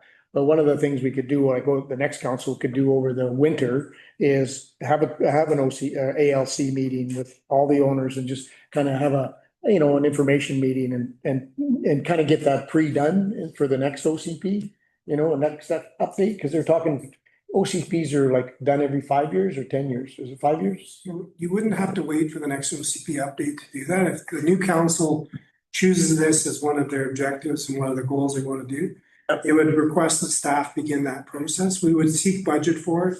We need probably about 20,000 to do the studies. We would undertake that consultation process with property owners. So the new council may just decide to do that planning exercise. Be a corridor study that could be undertaken, but that would be a new objective of the council after October, after the election is finished and the new mandate begins to develop. That may be something that council decides to do. That would be the process. You do the study work, you demonstrate what the components are. That begins to set the goalposts on what do you have to do. As Jeff has alluded to, you have land that's not in the ELR. When is that going to develop? What is it going to develop as? When's that going to happen? Do you have a demonstrable necessity for ALR land? Because you got to prove to the ALC that you've run out of land, essentially is long and short of it. You have to prove to them that you've run out of land or that this is critical infrastructure. Mm-hmm. So those are the two pieces. We got a very quick application when we told them, listen, our sewer plant needs an extra cell. That's a quick application. It's critical It's infrastructure. critical. They didn't offer to take our sewage. So they are willing to let us expand our sewer plant as ALR. That's a component. We would have trouble having that level of urgency on a highway corridor, but that doesn't mean there's not a process to do that. We just have to begin the process. And the council, once the new council is in place and we have that sort of discussion, In the spring, we can certainly have that discussion with the new council and see if this is something they want us to begin work on. If it's part of their priorities, we would begin that consultation process, and the whole owner team would start to reach out to property owners, we'd start to look for a consultant, and we'd begin that process. So we would have to kind of prove that we have a lack of, I assume, highway commercial. That would be kind of because of commercial in general, it could be both. You have to prove that you've run out of land. Ran out of land for a specific zone or just ran out of land, period? Land period. Because you could rezone anything you wanted to. So we'd have to then take a look at, I guess, the entirety of the district of Sycamoose and say, hey, what plots are? No, not entirely, because you'd also be getting a consultant to look at the viability of agriculture on that corridor, and that's Okay. part of the argument. 150 meters within the highway Right. corridor is not viable for agriculture Right. for a number of reasons, although we have a number of agricultural users that use it for that purpose. We also have the highway eventually is going to be expanded to 4 lanes on that corridor, so it's going to impact the ALR in a certain way as well. We're going to need expansions in some areas. Anyway, so it's a bigger conversation. It's just not something we can just do. We have to have that study work and that conversation before we go and designate land. Our OCP will be rejected. We'll be sent back to do that study work now. I don't think this council at this point in their mandate is prepared to undertake it, and everything else gets delayed, including the riparian section, until that's done.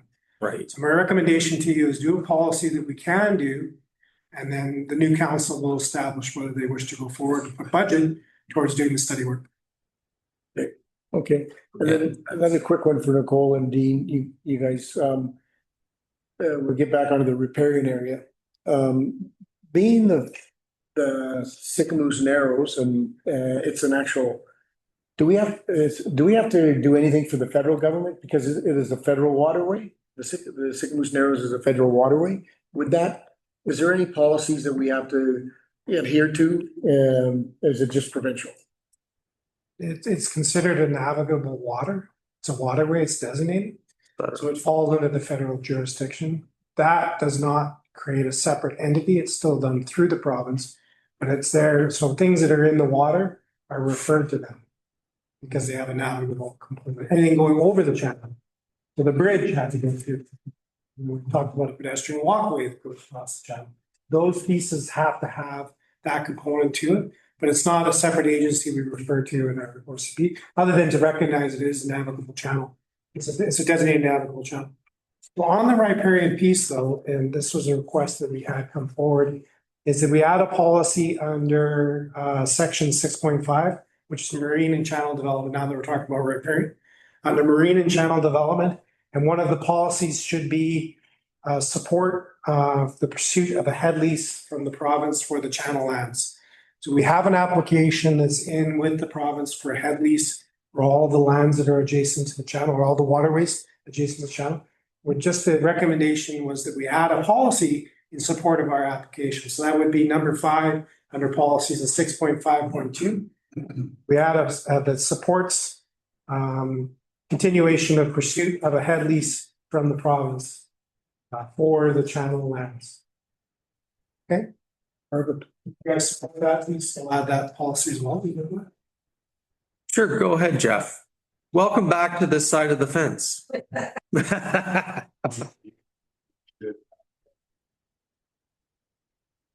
Yeah. Yeah, like Old Town Bay is part of the Old Town Bay Mall. So much more. Anything within this district boundaries. Sorry, go ahead, Dean. So the only caveat I give you with that is you have a head lease, you now have responsibility. It's like taking control of the water off your country, you now need a navy. If you take control over all of this, you need a lot more staff. You need to, so for example, in Summerland, this takes up, Peachland has a head lease for their land. You know how narrow or how small Peachland is on Okanagan Lake? They have 3 staff that work for 3 months at the beginning of each year on their head lease permitting annually. That's all they do for 3 months. On that side of the fence, we discussed the head lease and I did all research. And at that time, with the revenue from the entire, had leases, it was not sustainable on hire staff person. The leases now are high enough that it may be, but just the channel require the same amount of people as the whole. It doesn't matter whether it's that little bit or the whole thing, depending on what you're asking. But a true head lease is that you now become the problem you are. The conversation I had with the Director of Development Services in Peachland recently, he identified a cost of about $60,000 to $100,000 annually. That's not recovered, but this is in addition to the money that they have to pay out that is recovered by fees. The amount of fees they collect is nowhere near what it costs them. What's really cost them a lot is the expectation they had that the province would provide a higher level of support. The province essentially just washed their hands of it. They had an expectation of support that's not been there. So the advisement we had to them from them was ensure that your I's are dotted and your T's are crossed, because we got left holding a big bag of excrement. And we're having a lot of trouble dealing with it. Now they're spending $35,000 this year to upgrade the policies because the policies are out of date. They haven't been updated for many years. And that's straight to the taxpayer of Peachland. So they're losing money on it. They want to get rid of their head lease. Yeah, and that's why when we did it, I went through it. I said it's not viable because you need at least one of the staff person just to deal with it. And it was questionable in the buttons there. So you can have anything you want to do. There's there's 2 or 3 different ways to do it. I still got all the research that I did, so I'm happy with that. But the rules have changed. Yeah, go ahead. On that, we kind of talked to Keith Weir about that as well. And like Peachland has, they probably have like what, 15 foreshore leases, or I mean, they got a lot of residential foreshore leases too, but we have like a substantial more. And the price that you negotiate with the province on the split of the head lease, like they give you a head lease for the entire Sycamoose boundary, and then they negotiate, they may take 25% and we get 75%. He said that is negotiable now with the province. So instead of before, I think it was like 50-50 and it wasn't doable at 50-50, but he said, no, he's seen them as high as 85% go to the head lease people. And we have an application that's in. There also, the other component is no applications have been approved in the last 30 years. It didn't include the First Nation. So the First Nation component will be a key part of the head lease process. We'll see what the province is going to require of us in that process. We don't have a timeline at this point from the province on our application. The recommendation that we have for the committee is just to add a policy to support the application that we have in. There's a whole bunch of components we'd have to look at. I know for Peachland, their dock permitting is significant. They do have quite a few docks within their jurisdiction. They are, as was noted, residential for the most part. I know that other communities, and I worked for the city of Kelowna for 7 years, so I know well, because they looked at doing the same thing because they're right across the lake. Why don't we have, as the city of Kelowna, a head lease for our waterfront? And determined at the end of the day that it was too expensive for Kelowna to undertake that. The loss was too high. The taxpayers would carry a burden that they just did not want to explore. So they didn't want the downloading from the province of that extra cost. And even with the head lease, we are obligated to follow all provincial regulations. That's right. Anyway, so we're just doing the processing, but it's not like we're getting a shortcut or something better than what the current provincial regulations are anyways. And I think that's why council has been fighting for the last 4 years or even beyond to say some of these regulations have to have more common sense put into them, because they're absolutely arduous, and they're arduous for anybody who's running a waterfront business or a dock. But in the absence of that, we're still stuck with the provincial regulations that we currently have. I mean, with the head lease, I hope we get it, but I also don't want people to think that is the be all and the end all. It's not. We're still gonna have to, it'll be our staff having to implement provincial regulations and then having to follow that. So I don't know, we better be careful what we ask for, because instead of people yelling at the provincial government, they'd be yelling at the district, because we're gonna have to follow through on that. I totally support the head lease, but I think we need to just temper what that's gonna actually do. The issue is the regulations at the provincial level. Hopefully it makes it better, but in terms of timelines, but it doesn't diminish the regulations. Yeah, sorry. Can I ask the committee if they would be willing to bring forward a resolution to support two additional policies that I identified, which would be one for the ALC application on the highway corridor, and the second being You read my to mind. add the one for Headley's. Do we have a motion? Gord? Sure. John? So the recommendation is to add those two policies to the OCP, The draft OCP. the draft OCP. All in favor? Okay, that's, Or one other quick one, and it's for Dean probably. okay, well, that one's passed, okay? So then let's go over to We know we were you. wrapping up. Yeah, we'll go to the next. In our correspondence, we had one from Splatson in regards to the OCP. Where are we at with Splatson? Did they not, they want us to do a presentation to chief and council? Is that kind of what they wanted in here? And are we doing that, or are they just gonna, are we gonna ask for their, because they could hold it up for a long time. So the OCP doesn't require the spot scene approval in order to proceed. We're required to provide a referral to our First Nation. We're not obligated at this point under the legislation to have spot scene or our First Nation sign on. But we are obligated to send a referral to them. So we've sent a referral. They provided that response, and we'll include that response. At this point in time, the province hasn't mandated local governments to be required to have the approval.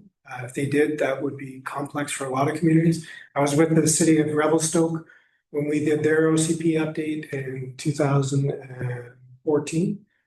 And Revelstoke has 26 First Nations that have overlapping claims in that area because it was a crossing point to go across the Rockies. So 26 First Nations were referred on the OCP update. You imagine the complexity of having 26 First Nations provide approval for an OCP document. It would have been, so the province has not gone that route. I would be suspecting that they're not going to, because it would paralyze land use planning in communities all over British Columbia to do that. So I'm not expecting that's going to be the case. We are obligated and required to refer it to the First Nation. If we received something back that was directly related to the policy document, we certainly would have looked at and brought forward recommendations. These are their requirements, or their suggested requirements are more related to development referrals, which aren't governed by the OCP. Certainly that conversation will carry on with our First Nation and Splat Scene, and we have ongoing conversation. Right, no, I'm good with that. Keep it going. I guess at this point, is there any more comments on the OCP that you guys would like to bring? I'm gonna give you your copy to them. I'll give Anybody else on the committee that wants to provide their copy? You all got paper copies? Go ahead. Copy. Well, I just, in the transportation and mobility section, like 8.1, 8.1.2 policies, and it steps down and talks about completing 8.1.2 in the policies. Number 5, just where it comes down. So this policy is talking about working with the Ministry of Transportation to complete the transportation plan to improve. I was really thinking that one should almost be included with the whole ALR discussion, because when we run this 4-lane highway through this town, we are gonna mess ourselves up for connectivity across everywhere. Like, we only have so many inputs into this town as it is. And it was only a thought on if we were able to pull some of that out of the ALR at some point, we would be able to also transition maybe more roadways that would actually give accessibility into the community, draw highway traffic off of the highway, and not just have them burn right through our town. I'm not even sure if that's the right particular spot to be throwing it. Go ahead, Dean. So when we already have the promise from the ministry, and we're dealing with the bridge right now, so it's been quite good. We have very close relation with the ministry staff. It's not on the radar to do the 4-lane component in the future. Yeah. But they've indicated that there is a very robust consultation process that will begin once they actually have got a schedule or a plan to begin design work. So we expect that's going to be coming at some point in the future. Right now, we have work that Nicole and Daryl have been doing with the ministry on our transportation component within on the highway corridor as well as 97 corridor. That corridor planning work has been going quite well. We just had to go to council. So that's progressing. So that is our today kind of component. That future component will come. When that's going to be, it doesn't have to be an OCP policy directly. It will happen anyways because it's a highway. We're a stakeholder within that conversation, of course, because it's in our community. And when that process begins, we just don't have any sort of idea of when that will begin. Okay. Well, in a sense, we know it's multiple years away because if they haven't even started the planning process for that 4-laning, and then you go from there. I mean, we saw how long the bridge takes, but we have been asking, council has been asking like, hey, tell us what the vision is after this. And to date, there's no response. Yeah, go ahead. So the federal government did promise 4 lanes from Alberta to Vancouver. And a very big promotional thing. Immediately afterwards, they built the 4-lane in Malaqua on the gravel flats to get some kilometers of 4-laning. But you know, the pieces that we have, particularly the Three Valley Gap, I mean, that's going to be another horse river kind of corridor. I believe they are not able to actually construct it on the highway side. It's going to have to go as an elevated roadway above where the railway is. So there's a whole bunch of different pieces. Our little piece from the bridge to Malaqua to get 4-laning on that is a drop in the barrel of what needs to be done for design work. So I wouldn't expect, if they don't have housing money for building seniors housing today, I don't know how long it's going to be where they have money to build a 4-laning on that, particularly at Three Valley Gap. The piece from Three Valley Gap to Revelstoke is not a slice of pie either. So, I mean, there's some major work that's going to have to happen. When they begin that design process, that one of the first steps would be to come to council. So when that begins, we're going to be fully aware and fully a part of that process. I know the people that are working on the bridge right now would love that to happen because they love being in Sycamoose. And they love for that 4-lane to carry on because they could just continue to live here and be here and work here. So we have a lot of support from the engineers and so forth working on the bridge, but that's not in the foreseeable future at this point. Well, and the other piece that's going to be very complicated is from Seminar to Sycamoose. That's not going to be an easy piece at all. So there's a lot more to come potentially on the 4-lane. We'll see. We'll see if I'm even alive when we get to that. So is there any other questions or comments that committee had they want to incorporate into this discussion? I guess one last one. yeah, no, With go ahead. With transportation again. Yeah. I know we years ago, and I might just be able to loop, had discussion about Main Street Bridge. I don't know how that ended up totally, to be honest with you. I know there's a lot of controversy on both sides, but with this 4-lane going through again, how is our foot traffic going to get over there? Like the ferry is going to continue indefinitely, or? Oh, there's a plan, and I'll let Dean. The Main Street pedestrian bridge is not completely gone. Yeah. I had a discussion with professor at UBC who runs our engineering program about potentially doing the engineer design work as a class project for us, which would allow us to have the engineering done for the bridge at no cost to the district. So they're going to undertake that as one of their class projects next year, I'm hoping. So we gave them our preliminary design work. Because you're going from an existing abutment to an existing abutment, the design work for it is not as complicated as it would be if it was completely raw. However, the experience we got from Ministry of Transportation on their bridge is indicating we've got to go quite a bit higher. So we're going to have to elevate the Main Street side of the bridge quite significantly before we make the crossing. And this goes back to that navigable waters. The amount of space between the top of the channel and floodplain to the bottom of the bridge has to be significant. It'll have to be the same height as the new bridge on the highway. But do you want to touch on the new bridge does have a multi-transportation corridor or a bridge, yeah. So the new bridge, when it's finished, will have pedestrian access. It'll come down and you'll be able to cross and come down, down along the roadway and then cross and go down to 0.5, 0 to 0.5 on the rail trail on Congreve.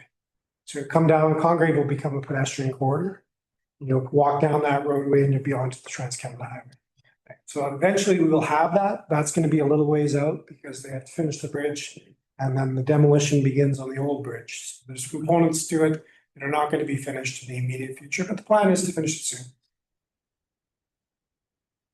No. Okay, or Just, expand on that, John. I think, Dean, can you or Daryl talk about that pedestrian walkway or cycleway or whatever we want to call it? It'll go from Finlayson, kind of on the other side of Blondie Street, I think is what I kind of remember. And it'll turn and then it'll go on the south side of the bridge. There'll be a separate walkway, bicycle path with a divider so cars can't come over. And then the walkway railing on the bridge. And then you get to the other side and then it'll turn onto Old Fall Road, that walkway, and then hook up with Congreve. And where the old small road is now is going to become a pedestrian road. So that's actually the way you'll walk down to the new Old Small Road. Yeah. Then you go down Old Small Road for about 50, 60 meters. There's going to be a crosswalk to go on to Congreve and then go down Congreve, which will also be pedestrian. Yeah, because the road actually will come under the bridge and go back up and there'll be a crosswalk at the top, kind of somewhere around the top of where it comes back up and meets Fall Road. There'll be a crosswalk to get you to that Conway Road. You go about 60 meters down from where the roadway comes down to now. So once it comes up from the back underneath the bridge, it'll level out. It'll be where that walkway comes down. It's about 50 or 60 meters to where the crosswalk will be. It won't be right at that point. It'll be a little further down. The walkway at that point is going to go on the west side of the road. We'll go down that corridor, and the ministry is looking at building that piece as part of their development project. And this is already budgeted for as part of that project. Yeah, so we know that's going to happen. And the other component of it is part of the retrofit. 0 to 0.5 is part of it. Right. Okay, back to any further comments on the OCP? So I'd ask the committee, if you do get your bylaw, your copy, if you get the copies to Nicole this week, that'd be very helpful. We got to begin getting ready to go back to council with the first, second reading of the bylaws that we get adopted. This was supposed to be adopted by June 30th. We did get a provincial grant to do this for the housing purposes. Our housing stuff was due by June 30th. Fortunately, we're one of about 60% of the municipalities in the province that have not been able to get this done in time. So we're not alone. So the contractors and the number of OCPs being updated in DC is unprecedented. So there's a lot more patience than there would be in other circumstances. And the rationale we have is just simply our consultant can only move as quickly as they can. So they've been really good and our staff working hard to give them feedback, but we don't have control over how quickly Urban Systems does it. We're in a list of priorities for them and they've been excellent so far. So I'm sure we'll get a good turnaround on this piece and we can get it back to council for bylaw readings. So anything you have, if you give your paper copies to Nicole by this Friday, that would be very helpful. And the reason we couldn't get it done was it probably wasn't even practical to get it done by June 30th when all the other provinces is doing an OCP at the same time. Province give you a number. Yeah, so imagine that, right? So I think for where we're at, we're doing really well. Like I want to thank staff for all of it and everybody who's worked on this, all the comments that have come back. For us to only be out basically 15 days at this point, and this is ready to go to council. I think it's an exceptional job because the tight timelines were really, really incredible. So yeah, go ahead, Dean. Can I get a resolution, consider a resolution from the committee to incorporate the committee's feedback into the draft and the staff be requested to proceed to council for consideration of first reading of the bylaw. I was just about to make that, to make sure that we do that. So, okay, so that motion is to recommend to council with the added amendments we made today, approve the OCP. Proceed with consideration first reading. Sure. Well, okay, yes. I'll make that seconder. John? Okay, any further discussion on the OCP? Nope. All right, all in favor? Okay, that recommendation is passed. Great. Okay, now we are going back. I don't see Todd, so we'll go back to 2979D, citing and moving permits. Yeah, go ahead. Update on that piece for us, the citing and moving permits. I had correspondence with, not with Todd, but with Greg on the citing permits and the moving permits as well. Provided a whole list of timelines for it. There's a lot of questions around when the moving permits were brought into bylaw. The moving permits have actually been in the bylaw since 2008. So the moving permits is not a new component. It's been there for some time. The citing permits were a new component. Those questions were answered. Our recommendation to council, the last PDC, was to review citing and moving permits as well as shipping containers as part of the zoning bylaw review. That's going to happen following the OCP adoption. So I don't know. I provided, Greg had 34 questions he asked about citing and moving permits. I provided responses to all those. I did give back a thank you and appreciation for having done that. I don't know any further comments I get from either Todd or Greg. I'm certainly happy to review. And if there's something that I need council to consider on that, that would happen as part of the bylaw review process. That will follow the adoption of the OCP. So after the OCP is adopted, we're going to begin to update the zoning bylaw because we have requirements for that piece. As we do that, we'll incorporate the recommendations on shipping containers. We'll have that conversation around citing and moving permits at any point in time. So whenever they have some additional feedback, if Todd and Greg have something they want to talk about, I'm open to have that conversation with them. The citing permits and the rationale behind it was to have some way of controlling where trailers get placed. Moving permits is standard in all BC communities. If you're moving a large piece of equipment or a large building through a community, having a plan in place for where it goes and how you protect your infrastructure in that move is standard. This is not something that's unique to Sycamoose, this is standard. So when a trailer or one of these modular units moves through the community, we want to be aware of it so that our utility public works team can be aware of it. Our emergency services can be aware of it. So we're going to be plugging up part of Congreve for 6 hours. We want to make sure that our fire department knows that, police know that. The agencies know that if you're sending an ambulance out, don't send it out on Congreve today. Those are the kinds of things that a moving permit does. It also ensures the utility lines are protected and buildings don't catch on utility lines, hold them down. So that is a critical piece of moving permits. Those are the reasoning behind it. The question was, does every one of them take a long, long time to get approved? The first one does. So for a good example, if you have a new subdivision, you know you're going to have 24 units that are going to be moved into it. The first one will take a while. We'll have to have consultations with TELUS, with BC Hydro, with the fire department. Once the first one is done, every one of them are going to follow the same course. So the first permit is not going to be as long as the 24th permit. So if you have moving permits for trailers to go through the community from one location to another community location, the first one will take a little while. You got to get everybody on board. But then you're following the same route every time. So you're reapproving the route. And all of our subdivisions on mobile homes are doing that. So yes, the first one will take a referral and we'll have some time with that one. But after that, you now have a template. We're doing the same route, 24 times. But it's just so everybody is on the same page. It's a communication exercise. We don't want to see our infrastructure damaged. We don't want to see other infrastructure damaged. We have an obligation to our utilities. They're in our right of way with our approval to be there. So it's called franchising agreements. We have a franchise agreement with our utilities for BC Hydro, for TELUS, to be in our right of ways.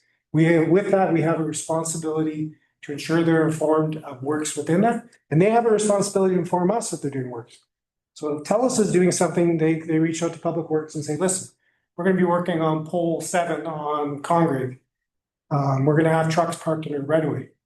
They have to do that. If we're gonna be doing something that's gonna impact one of their poles, we do the same. So this is the exercise that we follow on a regular basis with our works. And with new developments, we send referrals to these agencies all the time. Both of these, all of these organizations have whole departments that do this. BC Hydro has a whole department that does referrals. You send them a referral, they have a whole department that deals with it. They got thousands of referrals being received from the province. You send it to that department, they review the local situation and will provide a referral response. So you're not waiting for the specific manager for Sycamoose, BC Hydro to respond. It's a referral agency. They do this all the time. So this is a part of that process. So that's the intent. It's not to create a huge amount of bureaucracy. It's just to make sure that everybody that needs to know knows. Don't have a trailer moving at 3 a.m. that nobody knows about. You don't have lines being pulled down that nobody knows about. Go ahead, Cor. Thanks, Ted, Dean. Appreciate it. Todd kind of ran away with the forms that he was talking about, but I know what kind of caught them off guard a couple times, or was these new forms permit for moving. I had no idea. At first I heard of a moving permit. I didn't know it was in our bylaw, but we never, when I had the houseboat company, we never, we moved boats up and down Riverside all the time and never, if we took the power line down, we would have to pay to put it back up. But back then we didn't have any permit form like we have now, and I think it caught them off guard. So in that form, if we could maybe take a look at that form, and we say we're supposed to hire TELUS, or they're supposed to phone TELUS, or they're supposed to phone whoever. We should, as to make things easy for whoever it is. It doesn't matter if it's Twin Anchors or who, but I know they did some homework on trying to find the permit person involved with moving or any movement. I'm not sure which company it was, and it took them a long time to find the number to get to it. And then when they did get to it, they said, though, they only have 2 people in the province that look after approving that, and we're like a couple months out. But if we could use those forms and where it says to phone TELUS, have the number where you phone.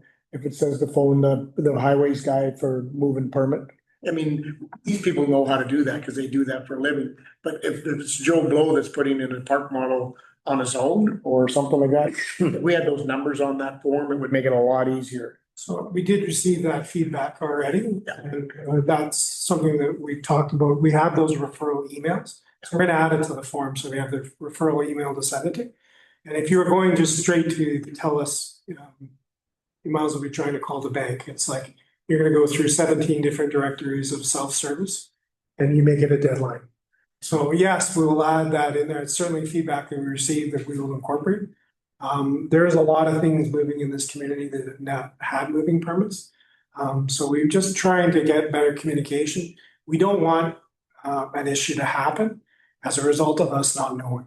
So the idea is about communication. Like I said, once you have these routes established, and if you're going from one location to another location, you're gonna have a moving route that's the same route. You're calling BC Hydro and saying, listen, we're following the same route as we did on January 7th.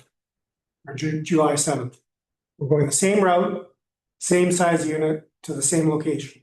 That's a very different conversation than something that's brand new, right? So once you get these established routes, especially for these subdivisions, they're gonna have a whole bunch of modular units within them.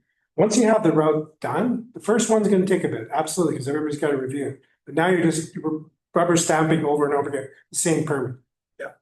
Yeah, for sure. Yeah, no, it's just, and if we have these reciprocating agreements, maybe those agreements should be updated where they tell us what number to phone so that somebody doesn't have to spend 3 days trying to find a phone number. Well, and we're gonna actually add that to our forms. Yeah. The actual referral agency, because we have that contact. We're gonna add it to the application so that it includes the referral agency email. Perfect. That's what they send it to. And then I had one other one, I'm Go ahead. losing my thought. Nicole and Ian, we were all involved, and I explained it to Greg as well, why we have these permits. And we had an agreement with the Stratas, Silver Sands and Sycamore Sands, where their strata would actually have to approve, a new park model coming in. Like, we kind of had an agreement with them. Are we still following that agreement? Like, they were supposed to have it has to be approved by the strata first, like those city permits, It citing permits. started out that way, It started out that way. but it didn't really actually pan out. Yeah, are the stratas not following through? Through the chair, so I remember we were talking with Sycamore Sands and Silver Sands. Those are the only ones that I'm aware of. That's Kind of, wouldn't really call it an agreement, but for Sycamore Sands, we don't have anything in place, but they're seasonal and it has been working well. But for Silver Sands, yes, anytime someone wants to do something at Silver Sands, we ask for them to contact the strata, and the strata have made their own form that says, I agree to do these things, and I'm aware of, I have to do or deal with the district on permitting. So that's still in place for Silver Sands.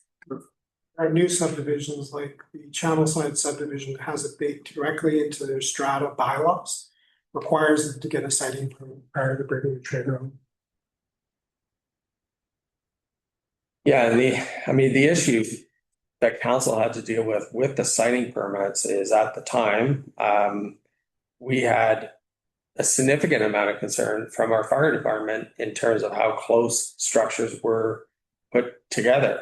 We also had at the exact same time a significant fire out in Malaqua that went through a trailer park that did considerable amount of damage because units are typically very closely impacted. So, I mean, nobody, I hate more regulations like this but this is not even just for regulation. It's actually a piece for life safety.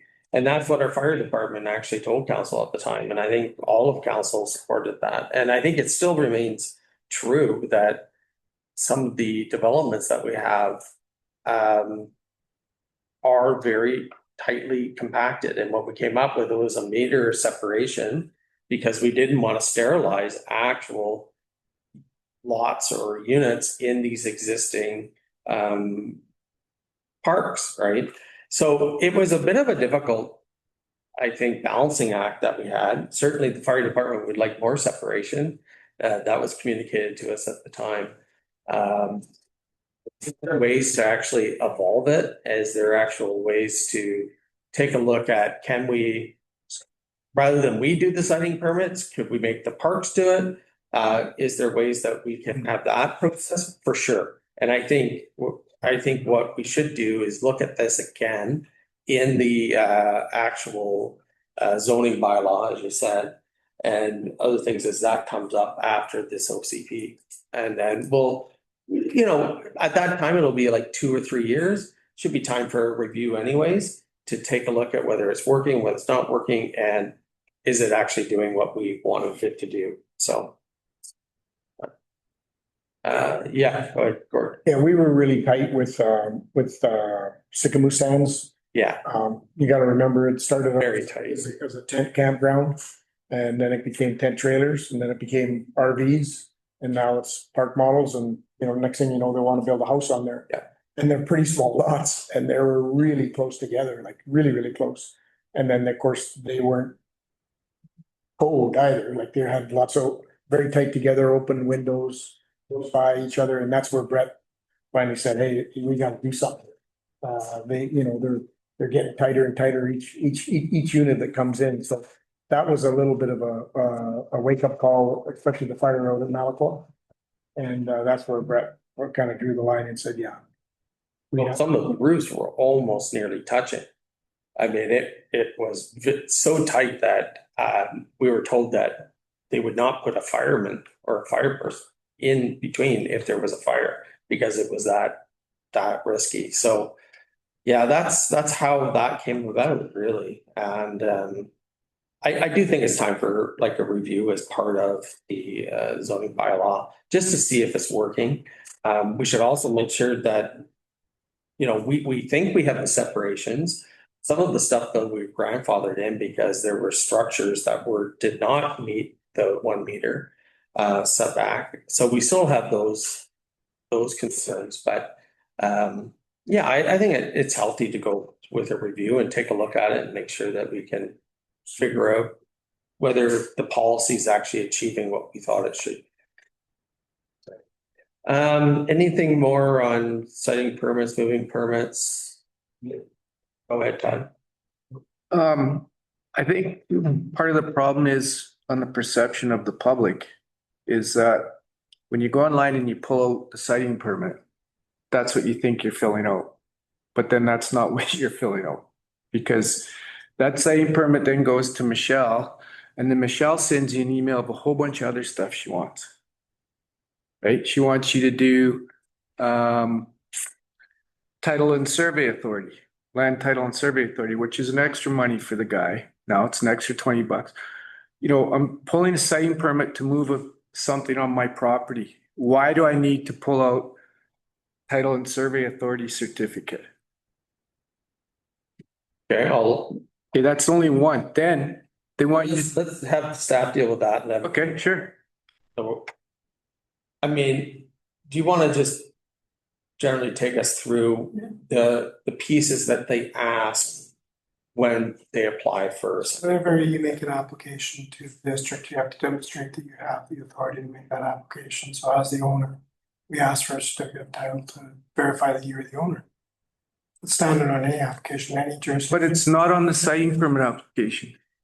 It's after the fact. So a person comes, downloads the citing permit, fills it all out and goes, here you go, I'm done, I need my money. And then you get an email 2 weeks later or 3 weeks later from the building inspector on all this extra stuff they want. It's not a quick process. It's tying people up. It doesn't say that on the citing permit, I gotta take out a title survey authority permit. Like put it on there. It doesn't say that.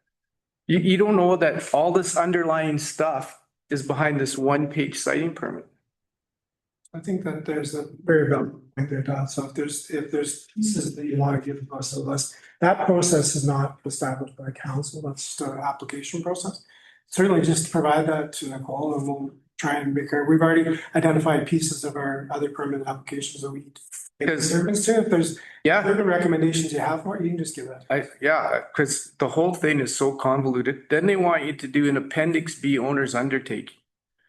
And even in their own undertaking, it says you should consult a lawyer before you sign it.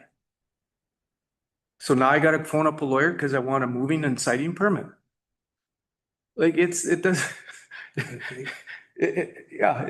ridiculous. And then it goes on that they want required for all oversized vehicles and moving structures in the district city limits, operations to view, and the citing permit, it asks you for the front setback, your rear setback, your side yard, your exterior. Now they want a drawing and they want, but it doesn't tell you they want a drawing on the citing permit.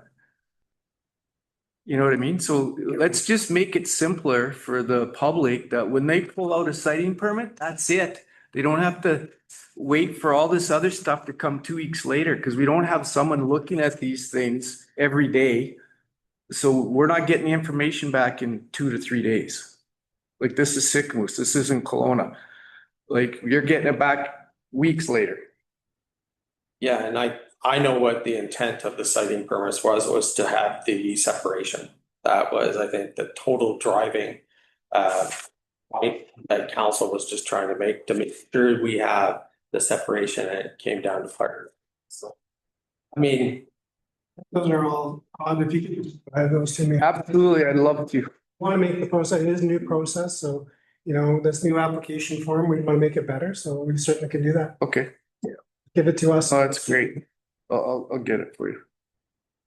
To make sure that we have all those stipulations as front loaded as possible, like here's what's involved. This is what you need to apply for. We do it on our building permit applications. We'll add it to our citing permit application to ensure that it's all available. So you know exactly what you need to provide to go make the application.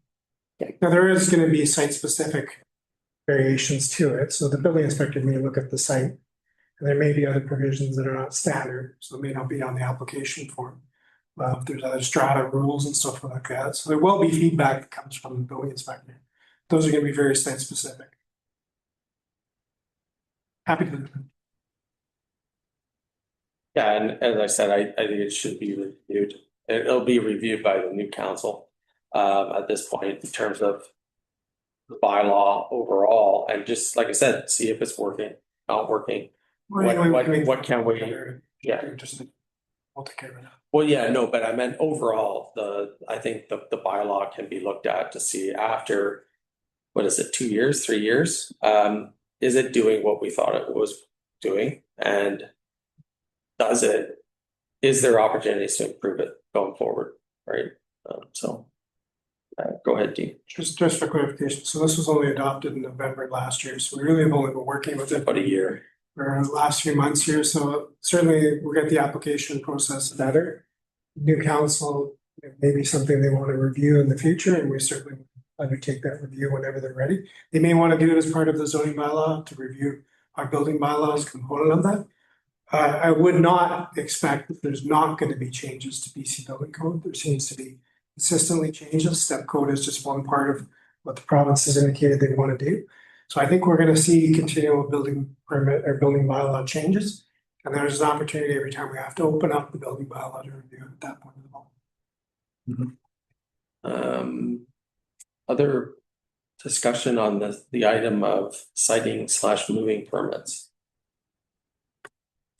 Okay, if not, then I'll go on to item number E, shipping containers. I know we had a discussion about this at the last PDC where you gave an update, but go ahead, Dean. So the last PDC, we had a discussion about shipping containers. We recommended the council request that we use shipping containers as part of the zoning bylaw update. Okay. So after the OCP is adopted, we're undertaking a zoning bylaw update. As part of that, look at shipping containers because there's shipping containers have got a bit of a the zoning bylaw isn't threaded correctly, so we've got conflicting regulations in some areas to others. So there's not a proper threading to it. It needs to be evaluated. We looked at other communities as to how they regulate shipping containers and make recommendations on how to do that. Generally, as a rule of thumb, they're treated more as outdoor storage than they are as buildings. It shouldn't be referred to as buildings because it creates a whole another issue as far as regulation and permitting. So how we treat them in the zoning bylaw right now is not ideal, but we don't want to just do a haphazard adjustment to the zoning bylaw. We want to review it a little more comprehensively, come back to council with a recommendation based on other communities' experience with it. Fortunately, we've got a lot of communities that had bylaws in place for many years. So we'll bring forward a recommendation to council as part of the zoning bylaw update. Any discussion on shipping container? Yeah, go ahead. Yeah, no, it's just something that I just looked at our bylaws and our good neighbor bylaws, and this was very vague. And I had a couple of people that are in not commercial, in a residential area, weren't too happy with their neighbor who put a sea can up to their fence, and now their view is blocked. But yeah, so it's just something and they went to our bylaws and they couldn't understand them, how it worked. So I just thought we should really take a look at it in our zoning bylaw and specifically make it right. And yeah, that's basically why it was implemented. Mm-hmm. Yeah, go ahead. I think so. We sent out 9 letters on shipping containers as part of the bylaw enforcement the council asked me to undertake. Out of those 9, we received responses from almost all of them in one way or another. For the most part, I don't think that it'll change for residential ones. No community is really allowing them in residential. I think most of the questions were around commercial and industrial and how they're treated in those situations. Residential, I mean, they do have a real purpose. So if you're doing moving, having or renovation to your house. Yeah. So 6 out of those 9 actually contacted me and they had someone that passed away. So they've put all their tools from the house as they're trying to get it ready to sell the home into the shipping container. They don't know what they're going to do with them at this point. So they've asked for a couple extra months to have the shipping container there beyond the 3 months they're allowed. So they figure out what to do with this stuff. So there's people moving. There's another gentleman that's having a kitchen renovation done. So he's put all his appliances in the shipping container out of his driveway while they're doing the renovation in his house. These are really good uses for shipping containers. So we want to make sure the baby doesn't go out with the bathwater. We have some way for people to be able to do that. I've moved a few times over the years. And having the shipping container, you load it up at the house you're leaving. They haul that shipping container to your new house. You don't have to unload the truck the same day. You can unload the shipping container over the next couple of weeks, is amazing. So there is a real purpose for them from time to time. But as was noted, you don't really want them showing up in your neighborhood as a permanent fixture, especially if they're not well maintained. Some of these containers are nicely painted, but not all of them are. So there's got to be some provisions in there. We just don't want to do a bit of it. We want to have a comprehensive component to it. And so we're going to bring forward that recommendation as part of the zoning bylaw. That's what we got support to do at the last PDC. Yeah, and temporary use was never, ever the issue. It was always the long-term permanent structure placement of them. Yeah, did you have? Yeah, it's, you know, in regards, I think, you know, businesses need them, right? They're really needed.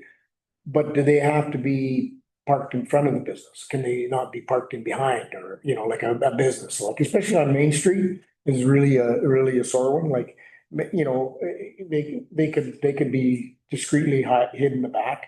If they're just using them for storage, you know, that's really important. So it's just more for, you know, and then of course, industrial, like industrial is industrial. I mean, that's why the property is zoned industrial. Should look like an industrial, zoned as well. And, you know, it's totally fine in an industrial area, but on Main Street, I know it's commercial. But on Main Street, it's really important to keep the aesthetics of Main Street looking good. Brings people to town, they spend money. And, if you grab it all up with sea cans so they can't see the business behind it, then that's a little bit worrisome. Well, and there's several good examples of where organizations, they're nonprofits that came before council and said, hey, I need a C-can for storage. I'm thinking Red Barn, I'm thinking Legion. They incorporated it into a way that it is not just a C-can out in their parking lot. It's nicely done. It's in character with the buildings themselves. And that was a solution and council approved that. So I think as part of the building bylaw and that we're going to relook at that, or the next council is going to relook at it. There's a lot of those options that could be explored and how this can actually be a component that works on a site rather than just having the ability to put a C-can there, whether it looks nice or not. And then that's call it a day. I think that's what we want to get away from.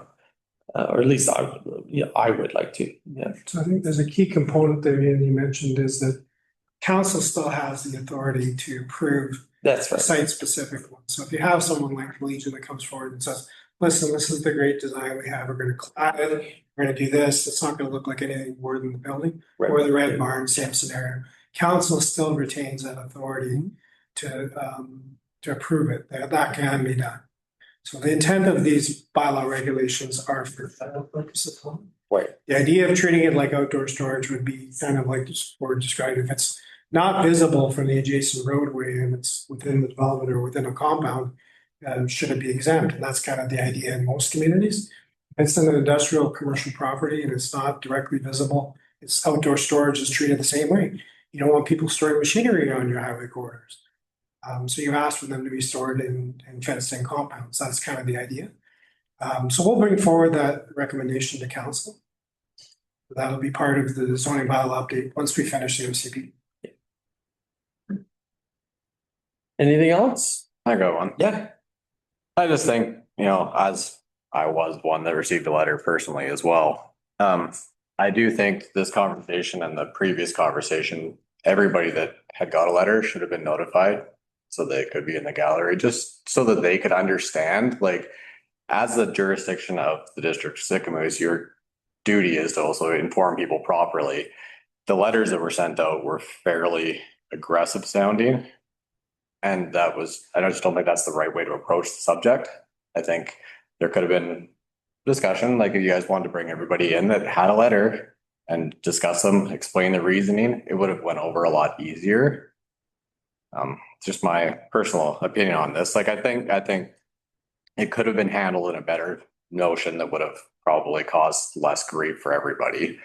In the long run, if it was just better communicated, like the general town does not know that we have these meetings on, like, it's not advertised we're having a meeting about shipping containers today.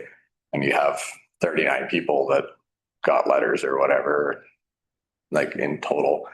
I'm sure all 39 would like to be sitting and listening to the conversation and understanding what's going on, like just for their personal knowledge on the subject, right? So it's not really so much on anything, it's just on the way it was handled. I think we could have handled it better. Personally. Go ahead, Dean. The letters that we sent out, none of the letters were bylaw enforcement. They asked that people contact us by a date. And we had, I think we were up to 85% of the property owners did contact us. Like I said, the conversations were very different. Some of them were simply saying, listen, we're using that shipping container for agricultural purposes. So if you're using it for farm purposes and you're in the ALR, you're exempt. You just have to state that. So those are the kind of specific things we can't write into bylaw. It's going to be that conversation. And that's why we wrote the letters the way we did. They didn't intend to be aggressive. I'm sorry, they're received that way. They're intended to have communication with the property owner. So there's no bylaw enforcement directly taking place. It was advising the owner and asking them to contact me. So and at the end of the day, I think we're close to 85% of the property owners did contact me. And the reasoning for whatever the issue was a wide range of things. Listen, I'm a senior and I just can't deal with this. I've had my family member pass away and I can't deal with this. These are the things that I'm selling the property and it's going to be sold within a month. This will be addressed. So, we addressed most of these issues just through that conversation. But the intent was not to aggressively pursue. It was to reach out, have communication with people, only do pursuit of bylaw enforcement on the ones that were outliers. And there is a couple that have been outliers that we've done further letters to, and we'll take further bylaw enforcement action. But some of those properties, it's going back in the record, it's been years of us following up. So they are the outliers. It's certainly not the intent of the communication. This one on shipping containers, these PDC meetings are, the agendas are posted online. They are available. Only 9 of the letters of the 30 letters that went out were about shipping containers, or were all about shipping containers, very few of them. And most of those were addressed already, so they're not outstanding. So no, we didn't reach out to the specific shipping containers because a lot of them were related to renovations or things they were doing, or as was mentioned, that are the commercial or industrial property that they shouldn't have been included in the bylaw. So we have to adjust our bylaw. We haven't taken any direct enforcement action on any of those pieces, except for a couple of nuisance properties that we've got a long record of communication with those owners on. And even with those ones, we haven't taken finding, we've just gone with more communication. And so I agree, communication is key.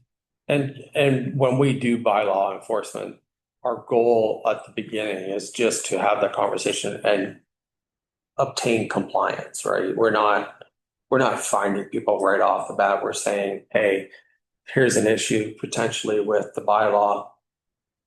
And, would you come into compliance? Is that correct? That's correct. And to be honest, more than 50% of the owners were surprised there was a bylaw. Right. So they weren't aware. So that and then the second part of that being, well, okay, that's the bylaw. How am I not compliant? So explaining that to them and then finding out what they're doing and what's happening on the property, what the shipping container or what the issue of their property being a nuisance property, what we're seeing, and then them responding as to why it is the way it is. We try and work with the property owners to address the issues, not try and automatically go. We're not going out to hammer people. That was not the mandate we asked for council. The goal is to get the community looking better. That was the goal. So that's done through working cooperatively with property owners, not by going out and hammering people. And we do allow temporary use of shipping containers, as you said, for moving. And there's lots of rental places like iPods and these other things that kind of do that. And that's permitted within our bylaws. Correct? It is, but some of these are longer than what's permitted in the bylaw. And those are extraordinary circumstances. And I did approve 3 extensions beyond what the bylaw approves for the reasons that were provided, whether it was a renovation that they were finishing or they had someone pass away in the family. These are things that people just, it's life, right? So we aren't unreasonable with life conditions that are creating that scenario.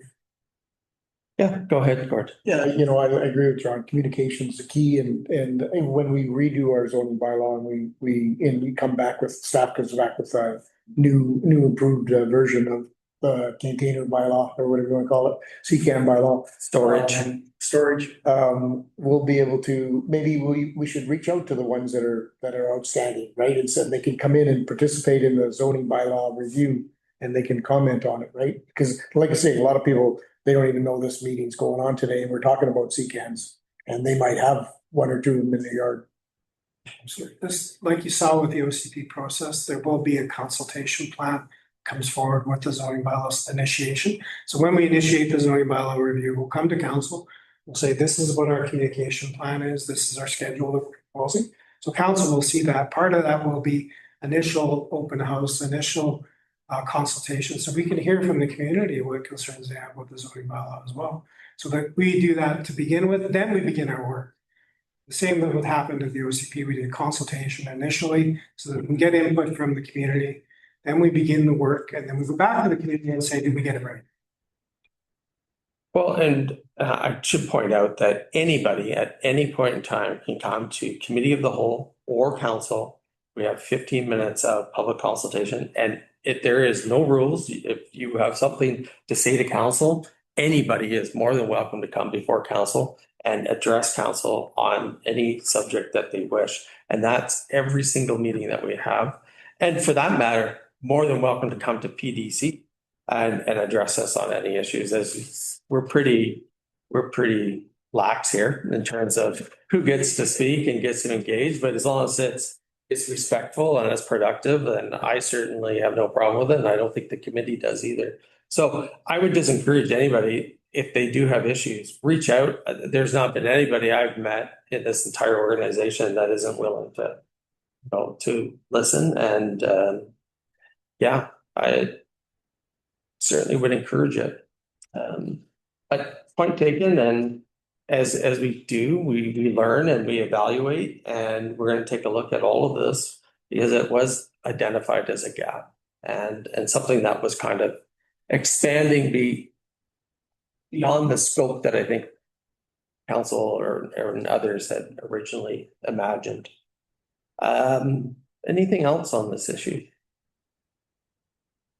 Okay. Well, 5A, but before that, I would just go, is there anybody from the public that would like to? Yes. I just have a question, if that's okay. So Yes. a clarification on the second permit issue, because when I was on the PPC, one of the reasons like I had supported the channel side landing and some things like that was anything's better than nothing or leaving things empty. And the whole idea of being able to tax that. At the time, I was told that because park models are not like manufactured homes, there's no registry, therefore taxation isn't automatically triggered when they brought in. And the siting permit was going to deal with that issue. The fact that you have a siting permit was going to be part of the triggering the taxation of the value of that home they're bringing in. I haven't heard anybody mention that, so just wondering if that's still the case. Sure, go ahead, Gage. So it's a verification of improvements to a property. So BC assessment does their regular assessments, and if you have permits, it is a way of making sure BC assessment is aware of improvements.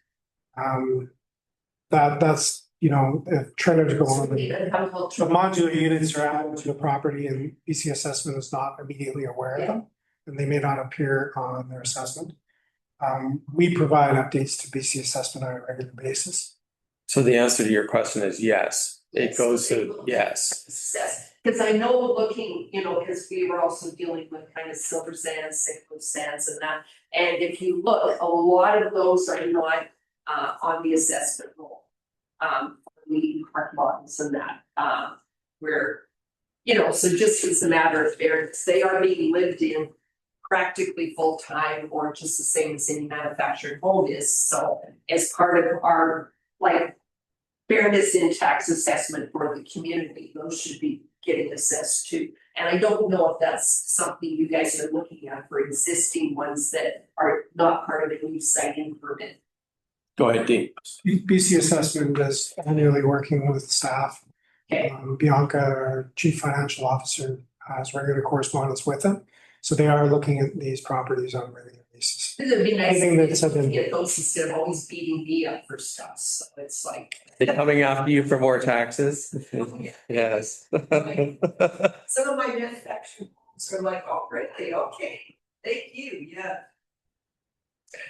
Yeah, it was an issue. We even, when we were going through the siting permits and going through some of the parks. And then also some parks over time have evolved from seasonal to year round. And that was even at council, I can't remember which park it was, but things have evolved with housing across this province. If something is permanently sited, Correct. like, okay, nothing is permanent, but if it's as permanent as city manufactured home is, it should be on the tax assessment. So. Okay, just for that. Public input, Councillor Bushel. Malcolm's here and he's getting ready for the OCP conversation, so maybe Dean just give him an update where we're at. Malcolm, they had their OCP discussion. They're providing any written components. They've got some portions of the bylaw they put notes on. They're gonna provide those to Nicole. So if you have any notes, if you could provide them by Friday, then we're gonna go and prepare the bylaw for first consideration by council for first readings in August. The two resolutions were to have two policies to the OCP, one related to the highway corridor for future councils to consider as land requirements come forward for exclusion applications on the highway corridor. And the second one was for reflection of the head lease application the council approved last year. So that application has been submitted to the province. It was identified that we do not have a policy in the OCP supporting the pursuit of a head lease. So adding that to section 652, a policy that supports the district making an application to the province on a head lease. Great, thank you, thanks. So anything you have, Malcolm, you're welcome to drop off Nicole. Still in public comment? One more. Hey, Councillor Bushel. I get so excited about planning and development. I can't even sleep the night before. Nicole normally gives us an update on any new developments and we kind of missed that. So I don't know, I'm not throwing you on the spot. Is there anything exciting, any new things that you can share? Well, like through the chair, I didn't put one on because we had such a large agenda. Yeah. And plus the topics we talked about are the large ones we're working on. So Smile, Old Town. Riverside's still working on their civil design for those multi-unit family dwellings. 1002 seat frontage applied for their third building permit. So the third building in the back there. We're just keeping busy. Yeah, good. Perfect. Okay. Thank you. So if there's no more public input, then we're going to adjournment. Motion to adjourn at 11:37. Councilor Bushel, John, all those in favor? Okay, we are adjourned. Thank you.